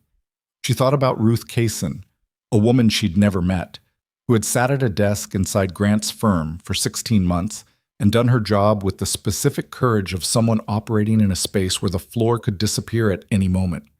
She thought about Forsyth's team and Carver's pen and the 4 hours she'd spent today depositing 7 years of stored information into a record that would outlast all of them. She thought about the house, the bedroom, the morning light on the ceiling at 5:15. She was never going back there. The hearing, she said. Next week. I want to testify. Damien looked at her. It's an admissibility hearing. They don't typically. I want to testify, she said again. To the context, to what Ruth Kayson's placement actually meant in terms of the evidence it produced and what that evidence documents. I want to stand in a courtroom and say out loud what was happening in that house while Kayson was in that office, and I want the record to contain it. Elena, make it happen. He looked at her for a long moment.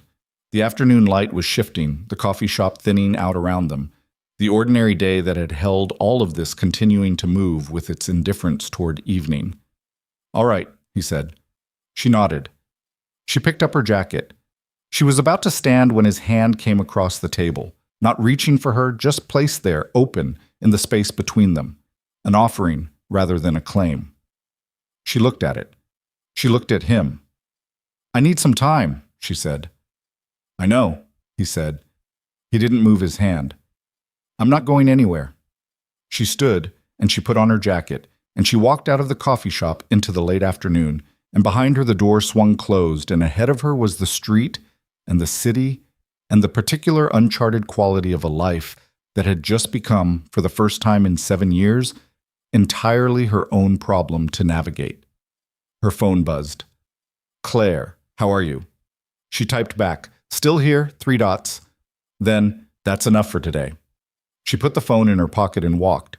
Behind her, through the coffee shop window, Damien sat at the corner table with his hands wrapped around a cold cup and his eyes on the door she'd walked through. And he didn't move, and he didn't look away. And the afternoon continued around him with its complete and ordinary indifference to the fact that everything that came next was balanced on the edge of what she decided to do with the truth of what she now knew. The hearing was in 6 days, and Grant Holloway, for the first time in 11 years, had run out of moves that weren't visible to someone who was watching. The 6 days between the coffee shop and the hearing were the quietest days Elena had spent in 7 years. Not peaceful. Quiet was different from peaceful, she was learning. Peaceful implied an absence of weight. These days had weight in them, the specific density of aftermath, of a life that had been moving at emergency velocity suddenly forced to decelerate and reveal what was underneath the speed. She slept in Claire's guest room on sheets that smelled of lavender detergent and woke each morning without the chest-tightening inventory she'd run for 7 years. Where is he? What is his mood? What does today require of me? That absence was so large it took up space. It had a shape and a texture, and sometimes in the early mornings when the light came through the blinds, she lay still and just felt the outline of it. She called her mother in Phoenix on the 2nd day. Her mother listened to everything without interrupting, which was not her natural mode. She was a woman who processed out loud, who filled silence with language. And when Elena finished, there was a pause long enough that Elena said, "Mom," to check the line. "I knew," her mother said, "not the specifics, but I knew something was wrong, and I kept telling myself it wasn't my place."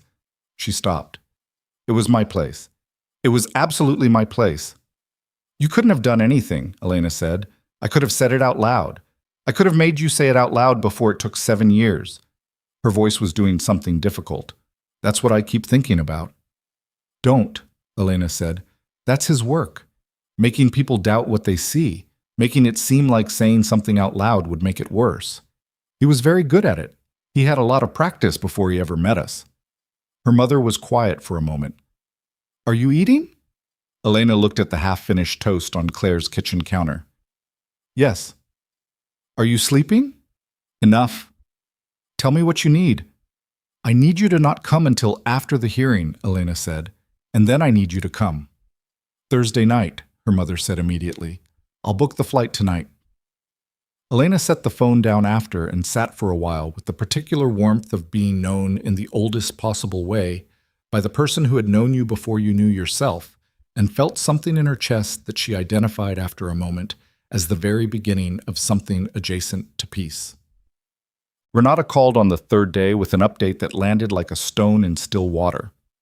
Grant's lead defense attorney, a man named Aldrich who had a reputation built on 4 decades of making federal cases dissolve, had filed a supplementary motion arguing that Elena's cooperation with the investigation constituted witness tampering on the grounds that she had allegedly coached the testimony of Ruth Kayson prior to the hearing.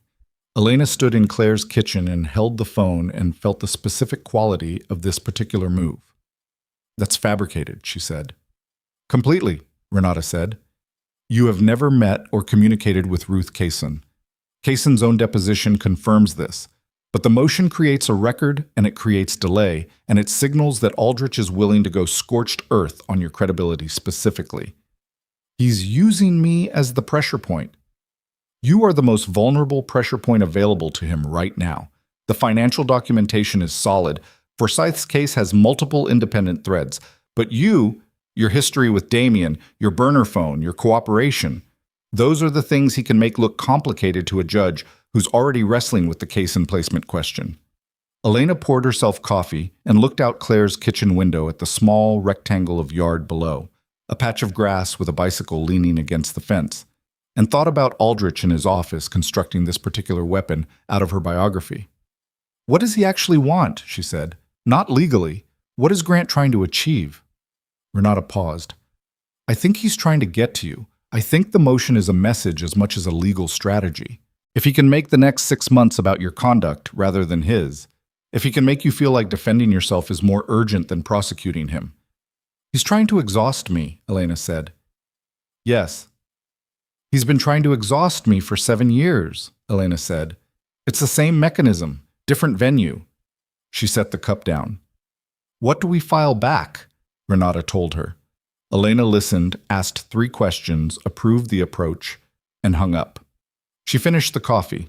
She was back at Claire's kitchen table with the legal pad Renata had given her, making notes in her own handwriting in the specific, calm way she'd learned to work, when the thing she was working against was very large.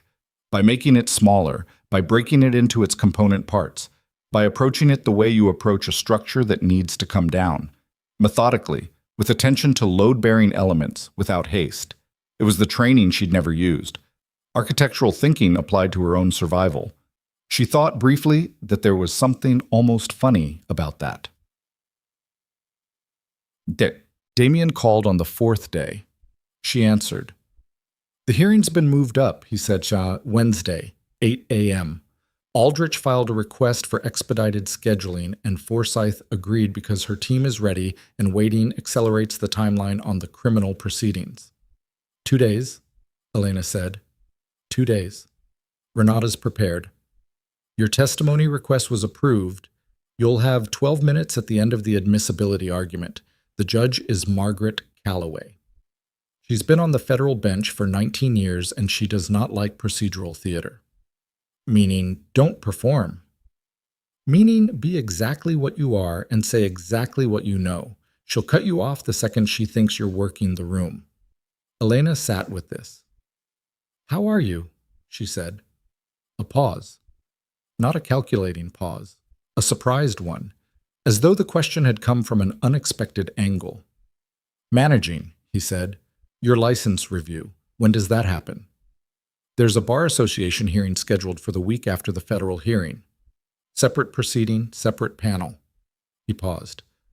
"Renata thinks my cooperation with Forsyth's team going forward will be a mitigating factor. What do you think?"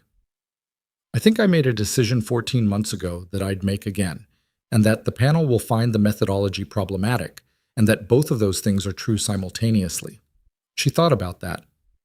"You'd place Kaysen again, knowing what it cost." "Knowing what it cost me, yes." A beat. "Knowing what the timing cost you, the wedding, Claire's evening, the way it was staged, that I'd do differently if I could." "But you couldn't," she said. "The timing was Forsyth's. I could have told you sooner, when I knew, 8 months ago." His voice was steady, and she heard the effort of that steadiness, the deliberate quality of a man holding himself accountable without performing the accounting. "I made a choice about what you could handle, and it wasn't my choice to make." Elena was quiet for a moment. Outside Claire's window, the city moved with its indifference. "No," she said. "It wasn't. I know.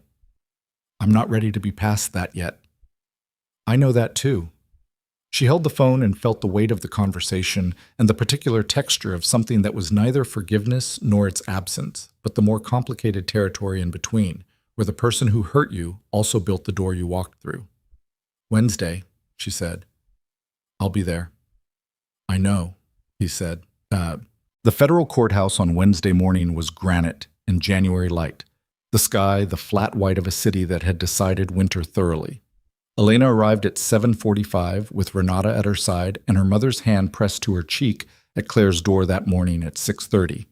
And she walked up the courthouse steps in the suit Claire had bought her because Elena's own clothes were still in the house on Dunmore Street, which she had not returned to and did not intend to. The suit was charcoal gray. She noticed that and thought briefly that there was something appropriate about it. The courtroom was smaller than she'd expected.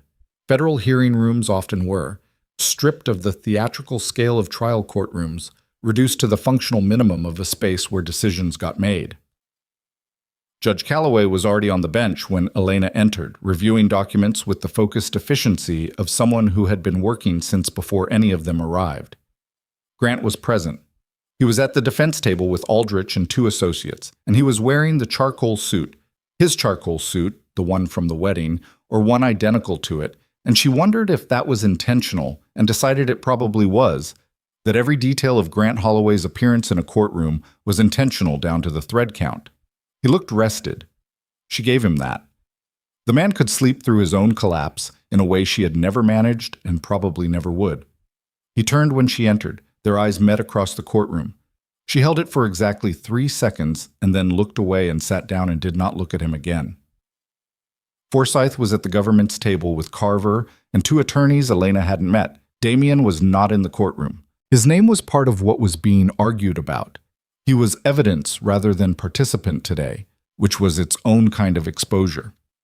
Calloway opened the hearing without preamble. What? The admissibility argument ran for 3 hours, and Elena sat through it with her hands in her lap and her back straight and her face doing nothing, and she understood approximately 60% of it and trusted Renata to manage the 40% she didn't. Aldrich was exactly what his reputation promised. Precise, patient, devastating in the specific way of someone who had spent 4 decades making good evidence look compromised through the accumulation of procedural doubt. He didn't attack the evidence directly. He attacked its origins. He attacked Ruth Caisson's placement with the language of due process and the Fourth Amendment and the integrity of the investigative process, and he made it sound less like a defense and more like a civics lecture, which Elena recognized as a technique Grant had used in dinner party conversations to make people feel small for questioning him. Forsyth's team responded methodically. The Treasury flag, predating everything. The independent whistleblower from the Dublin entity. The documented financial irregularities that would have surfaced through regulatory channels regardless of Ruth Caisson's placement. They built their case the way Damien had built his. Layer by layer, each element independent, the whole stronger than any individual part. Calloway asked questions that were precise and occasionally alarming in their directness. She asked Aldrich twice to return to specific points when his answers wandered. She asked Forsyth's lead attorney to walk her through the timeline of the Treasury flag 3 times, each iteration more granular. At 11:15, Calloway looked at Elena. "Miss Mercer," she said, "you requested time to address the court on the matter of context. You have 12 minutes. Elena stood. She'd prepared. Renata had helped her prepare, had gone through the points, had advised on structure and emphasis, and what Calloway would and wouldn't want to hear. She'd practiced in Claire's living room the night before with Patrick sitting on the couch as a proxy audience, and Claire in the kitchen pretending she wasn't listening. She stood at the small podium and looked at Judge Calloway and thought about what she actually wanted to say, which was not the same as what she'd prepared, and made a decision in approximately 1 second. "I want to tell you what was happening in my house," she said, "while Ruth Caisson was in that office." Calloway's expression did not change. She inclined her head slightly. Elena told her, "Not everything. 12 minutes wasn't everything, and everything wasn't the point. The point was the context that the legal argument kept abstracting away from. Ruth Caisson had entered a building every day for 16 months to document a man's crimes, and that man had been going home every evening to a house where those crimes had a specific domestic expression that never appeared in any financial record. Elena described it the way she'd described it to Carver, factually, with the clinical precision of someone reporting rather than testifying to suffering, because suffering alone wasn't what she needed Calloway to understand. What she needed Calloway to understand was the architecture, how it worked, how the financial crimes and the domestic crimes were part of the same structure, expressions of the same controlling intelligence, indistinguishable at the level of mechanism even when they looked different on paper. She talked about the monitoring system. She talked about what it documented and what it proved. She talked about a burner phone she'd kept charged for 4 years without a rational explanation, except that it was the only thing in her life that belonged entirely to her. She did not look at Grant.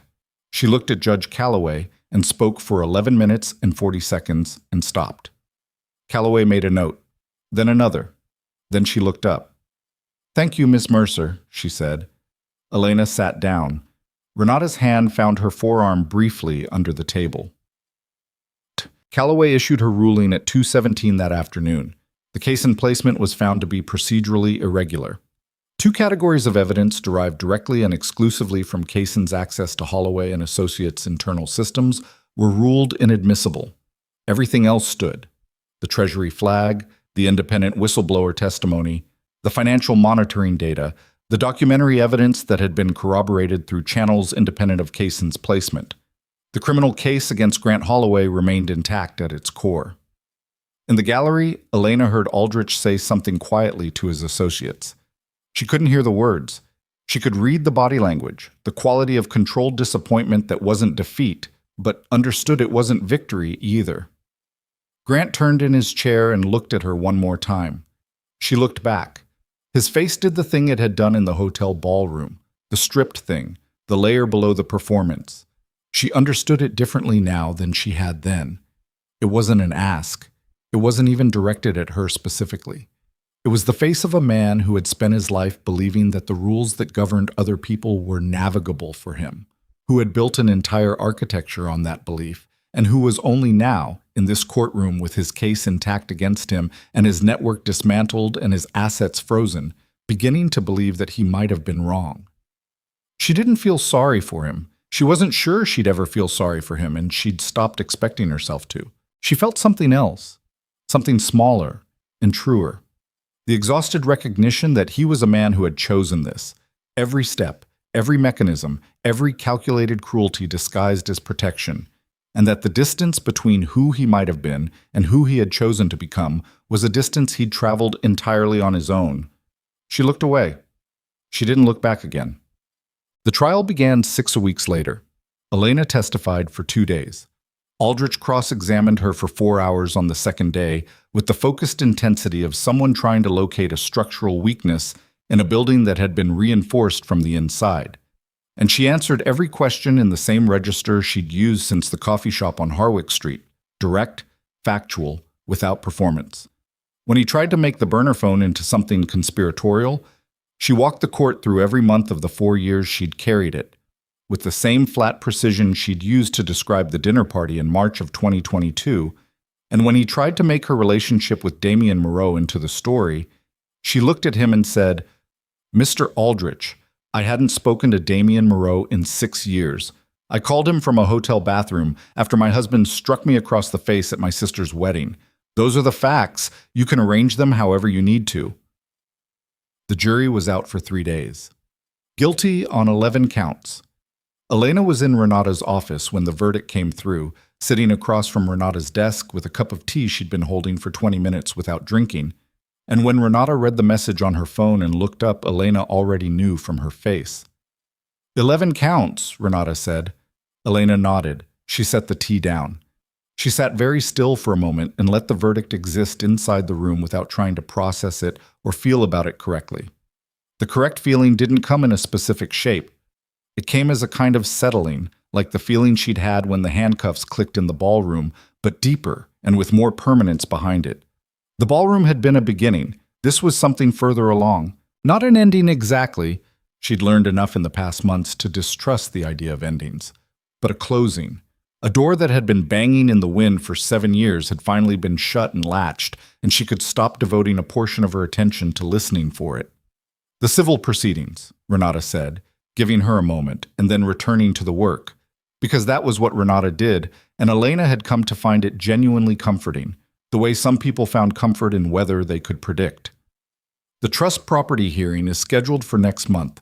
Given the verdict, the judge is unlikely to— I know, Elena said. I know. Not today. Renata paused. Then she closed the folder. Not today, she agreed. Damien's Bar Association hearing happened on a Thursday in March. Elena didn't attend.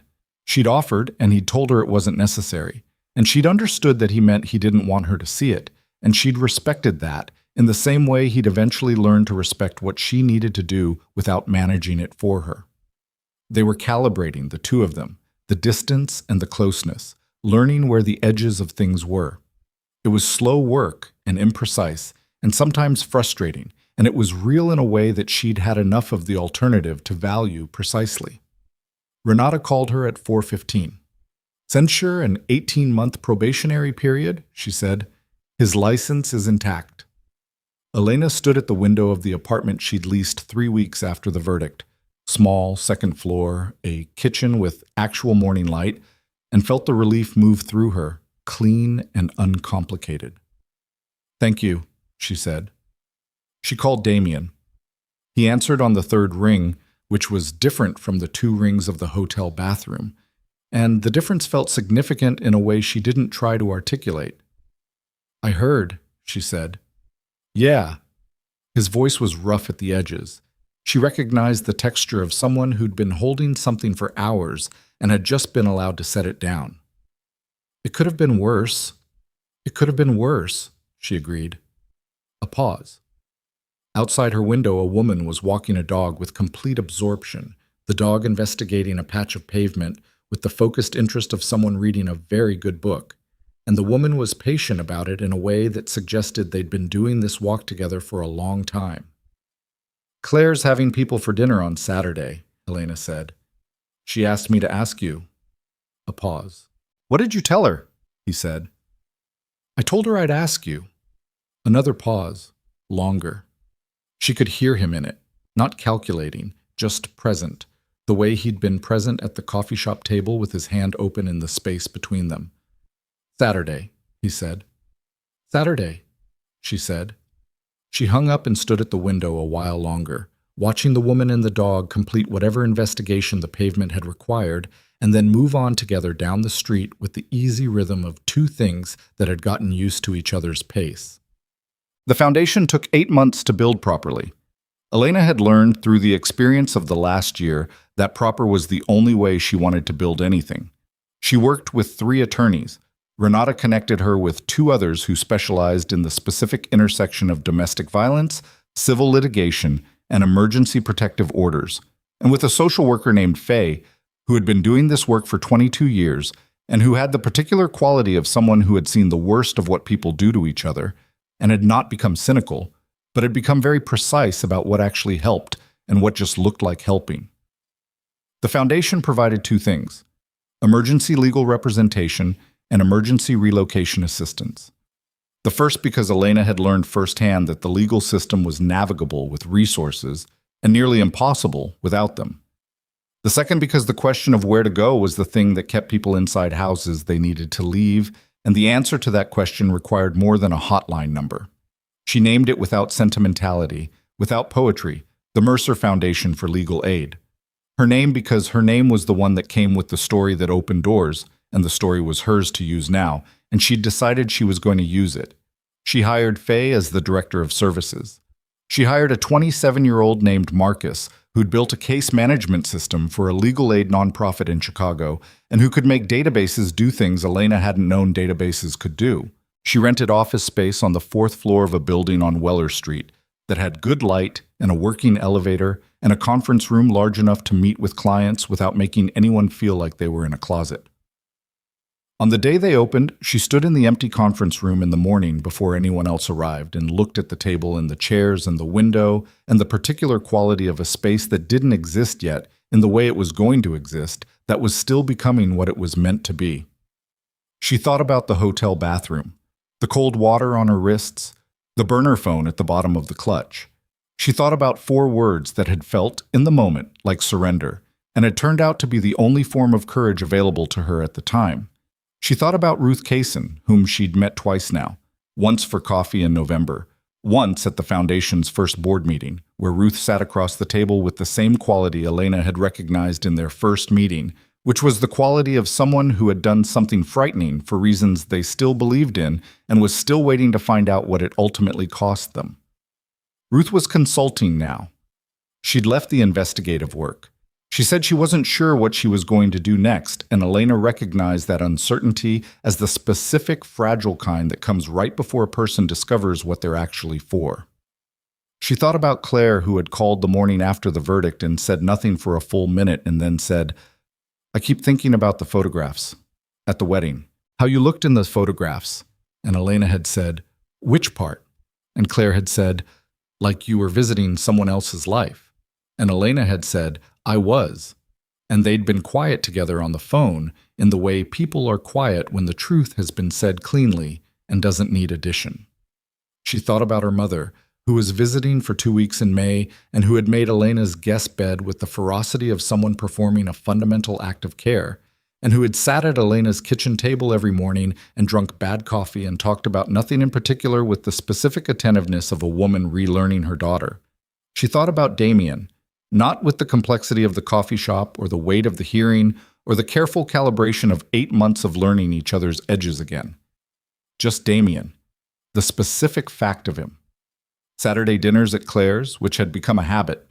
The way he listened when she talked about the Foundation, not filling the pauses, just following.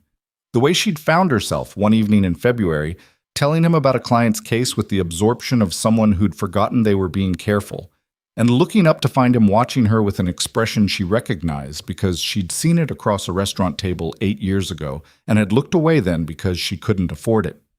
She hadn't looked away. She wasn't at the Foundation yet, not making that decision. That was a different morning, a different moment, still somewhere ahead of her on a road she was walking at her own pace.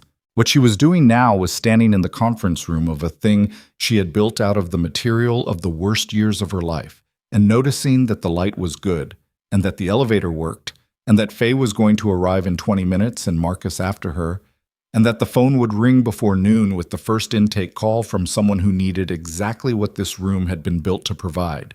She pulled out the chair at the head of the table. She sat down. She opened the folder Faye had prepared. First cases, first clients, first appointments. And she read, and the morning moved around her, and somewhere across the city, Grant Holloway was beginning a federal sentence that would take the next several years of his life. And somewhere in an office on Meridian Street, Damien Moreau was at his desk with his license intact and his case closed and an 18-month probation that he was navigating with the same methodical patience he'd applied to everything else. And somewhere in Phoenix, her mother was probably already planning her next visit, and Claire was probably already awake and making coffee and living the ordinary luminous life of someone who had chosen well and knew it. And Elena Mercer was here, in a room she had built, reading the file of the first person who needed what she now knew how to give. The phone rang at 11:43. She picked it up. "Mercer Foundation," she said. "How can I help you?" She listened. Outside the window, the city went about its enormous, indifferent, necessary business, and the morning light came through the glass at the angle she'd assessed when she signed the lease. The angle she'd known would work, and it fell across the table and across her hands and across the open folder in front of her. And it was not beautiful in any dramatic sense. It was just light, doing what light does, illuminating what's there. She kept listening. She picked up her pen. She began. The first call lasted 40 minutes. The woman on the other end of the line gave her name as Donna and then corrected herself immediately. "Actually, can I use a different name? Is that okay?" And Elena said yes without hesitation because she understood the specific terror of a name feeling like too much exposure, the way your own identity can start to feel like a liability when the person who knows it best has turned it into a weapon. "Call yourself whatever you need to," Elena said. The woman chose Marie. Marie was 44 years old. She had 2 children, 11 and 8. She had a job she'd held for 3 years at a distribution warehouse that her husband didn't know about because knowing about it would mean he could threaten it, and so she'd been maintaining a parallel existence. The job, the small savings account in her own name, the phone she used only during lunch breaks, with the exhausting precision of someone living two lives simultaneously and being slowly crushed between them. "I don't know if I qualify," Marie said, "for the legal part. I looked at your website and I wasn't sure if—" "You qualify," Elena said. "I haven't. There's no police report. I never called anyone, so there's no record of anything." "You qualify," Elena said again. "The absence of a record doesn't mean the absence of what happened. We work with both." A pause on the line. Elena could hear the particular quality of that pause, the recalibration of someone who had prepared to be told no or to be asked for documentation she didn't have, and was now adjusting to a different answer. "Okay," Marie said. Her voice had changed by a fraction, still frightened but fractionally less alone in the fear. They scheduled an intake appointment for the following Tuesday. Elena transferred the call to Marcus for the logistical details and sat back in the conference room chair and looked at the ceiling for a moment. Faye appeared in the doorway. "First one?" "First one?" Elena said. Faye nodded, the nod of someone who had been first call for many people over 22 years and understood its specific weight. "You did good," she said. "I was listening from the hall." "Is that a supervision technique?" "For the first week, yes." Faye said it without apology.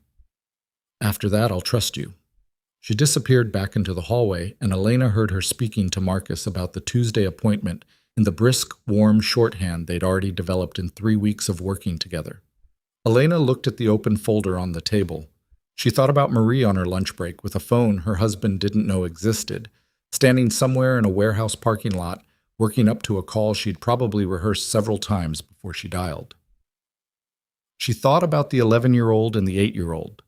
She thought about what it cost a person to maintain a parallel existence, the daily arithmetic of concealment, the vigilance that never fully switched off, the specific loneliness of being most invisible to the person you lived with. She thought about the burner phone in the clutch at the bottom of a hotel bathroom sink.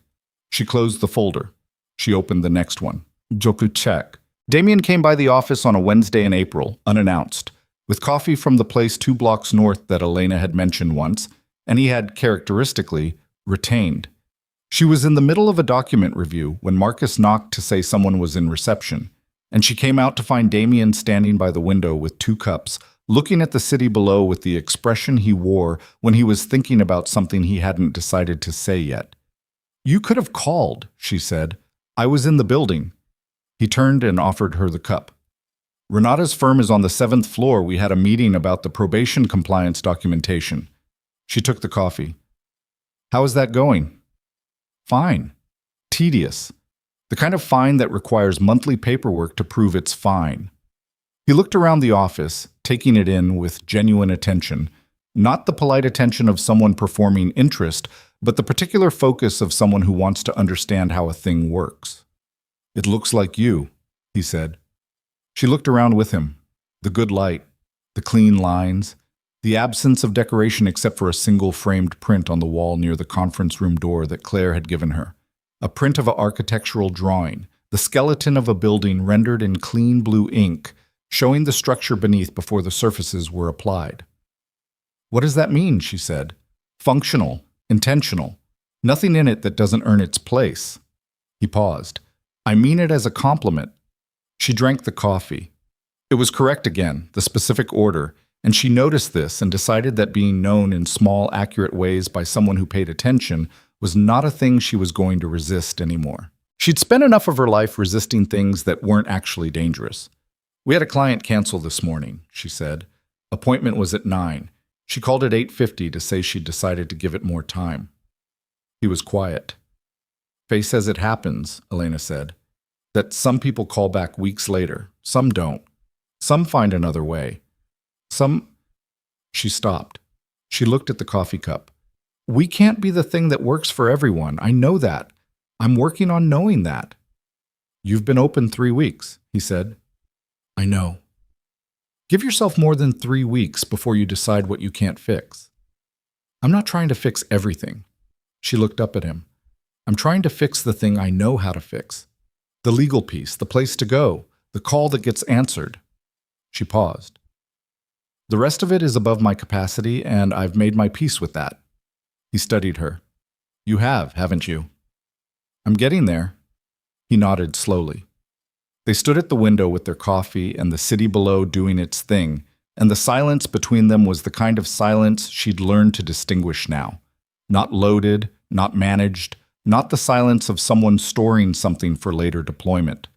Just two people in a room that one of them had built, being quiet together with enough history between them to make the quiet mean something. Saturday, he said eventually.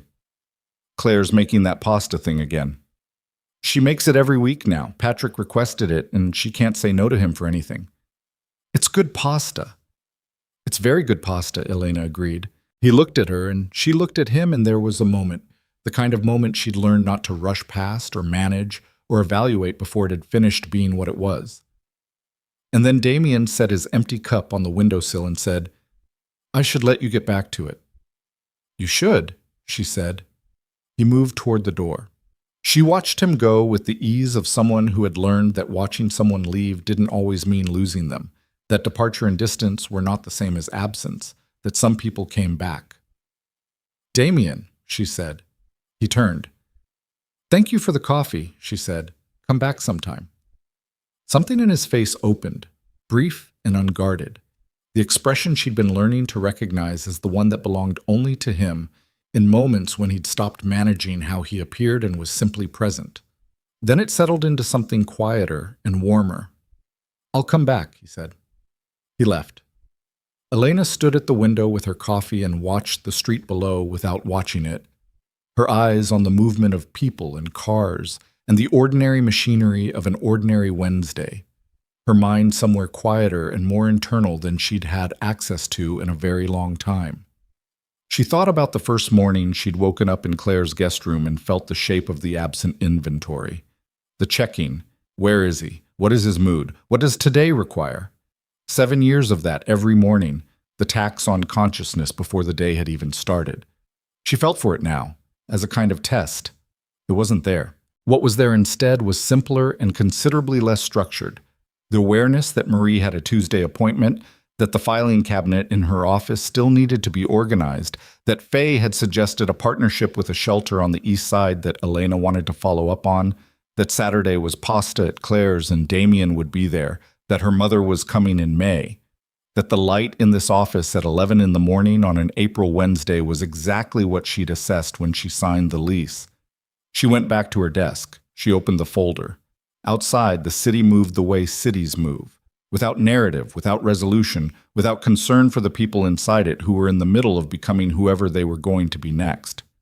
It moved because movement was what it did, the enormous, anonymous engine of other people's ordinary lives grinding forward with complete indifference. Elena Mercer sat at her desk in the foundation she had built out of the worst material available to her, and she worked, and the morning light shifted the way light shifts when the earth keeps moving. Whether you're watching or not, and somewhere across the city, a woman named Marie was finishing her shift and walking to her car with a Tuesday appointment in her phone, and somewhere on the 7th floor of this building, Renata was closing a folder and moving on to the next thing, and somewhere on Meridian Street, Damien was at his desk doing the same. And in Phoenix, her mother was probably already looking at flights, and the city kept going, and the work kept going, and Elena kept going with it, one ordinary morning at a time, in the life that was finally, completely, irrevocably hers.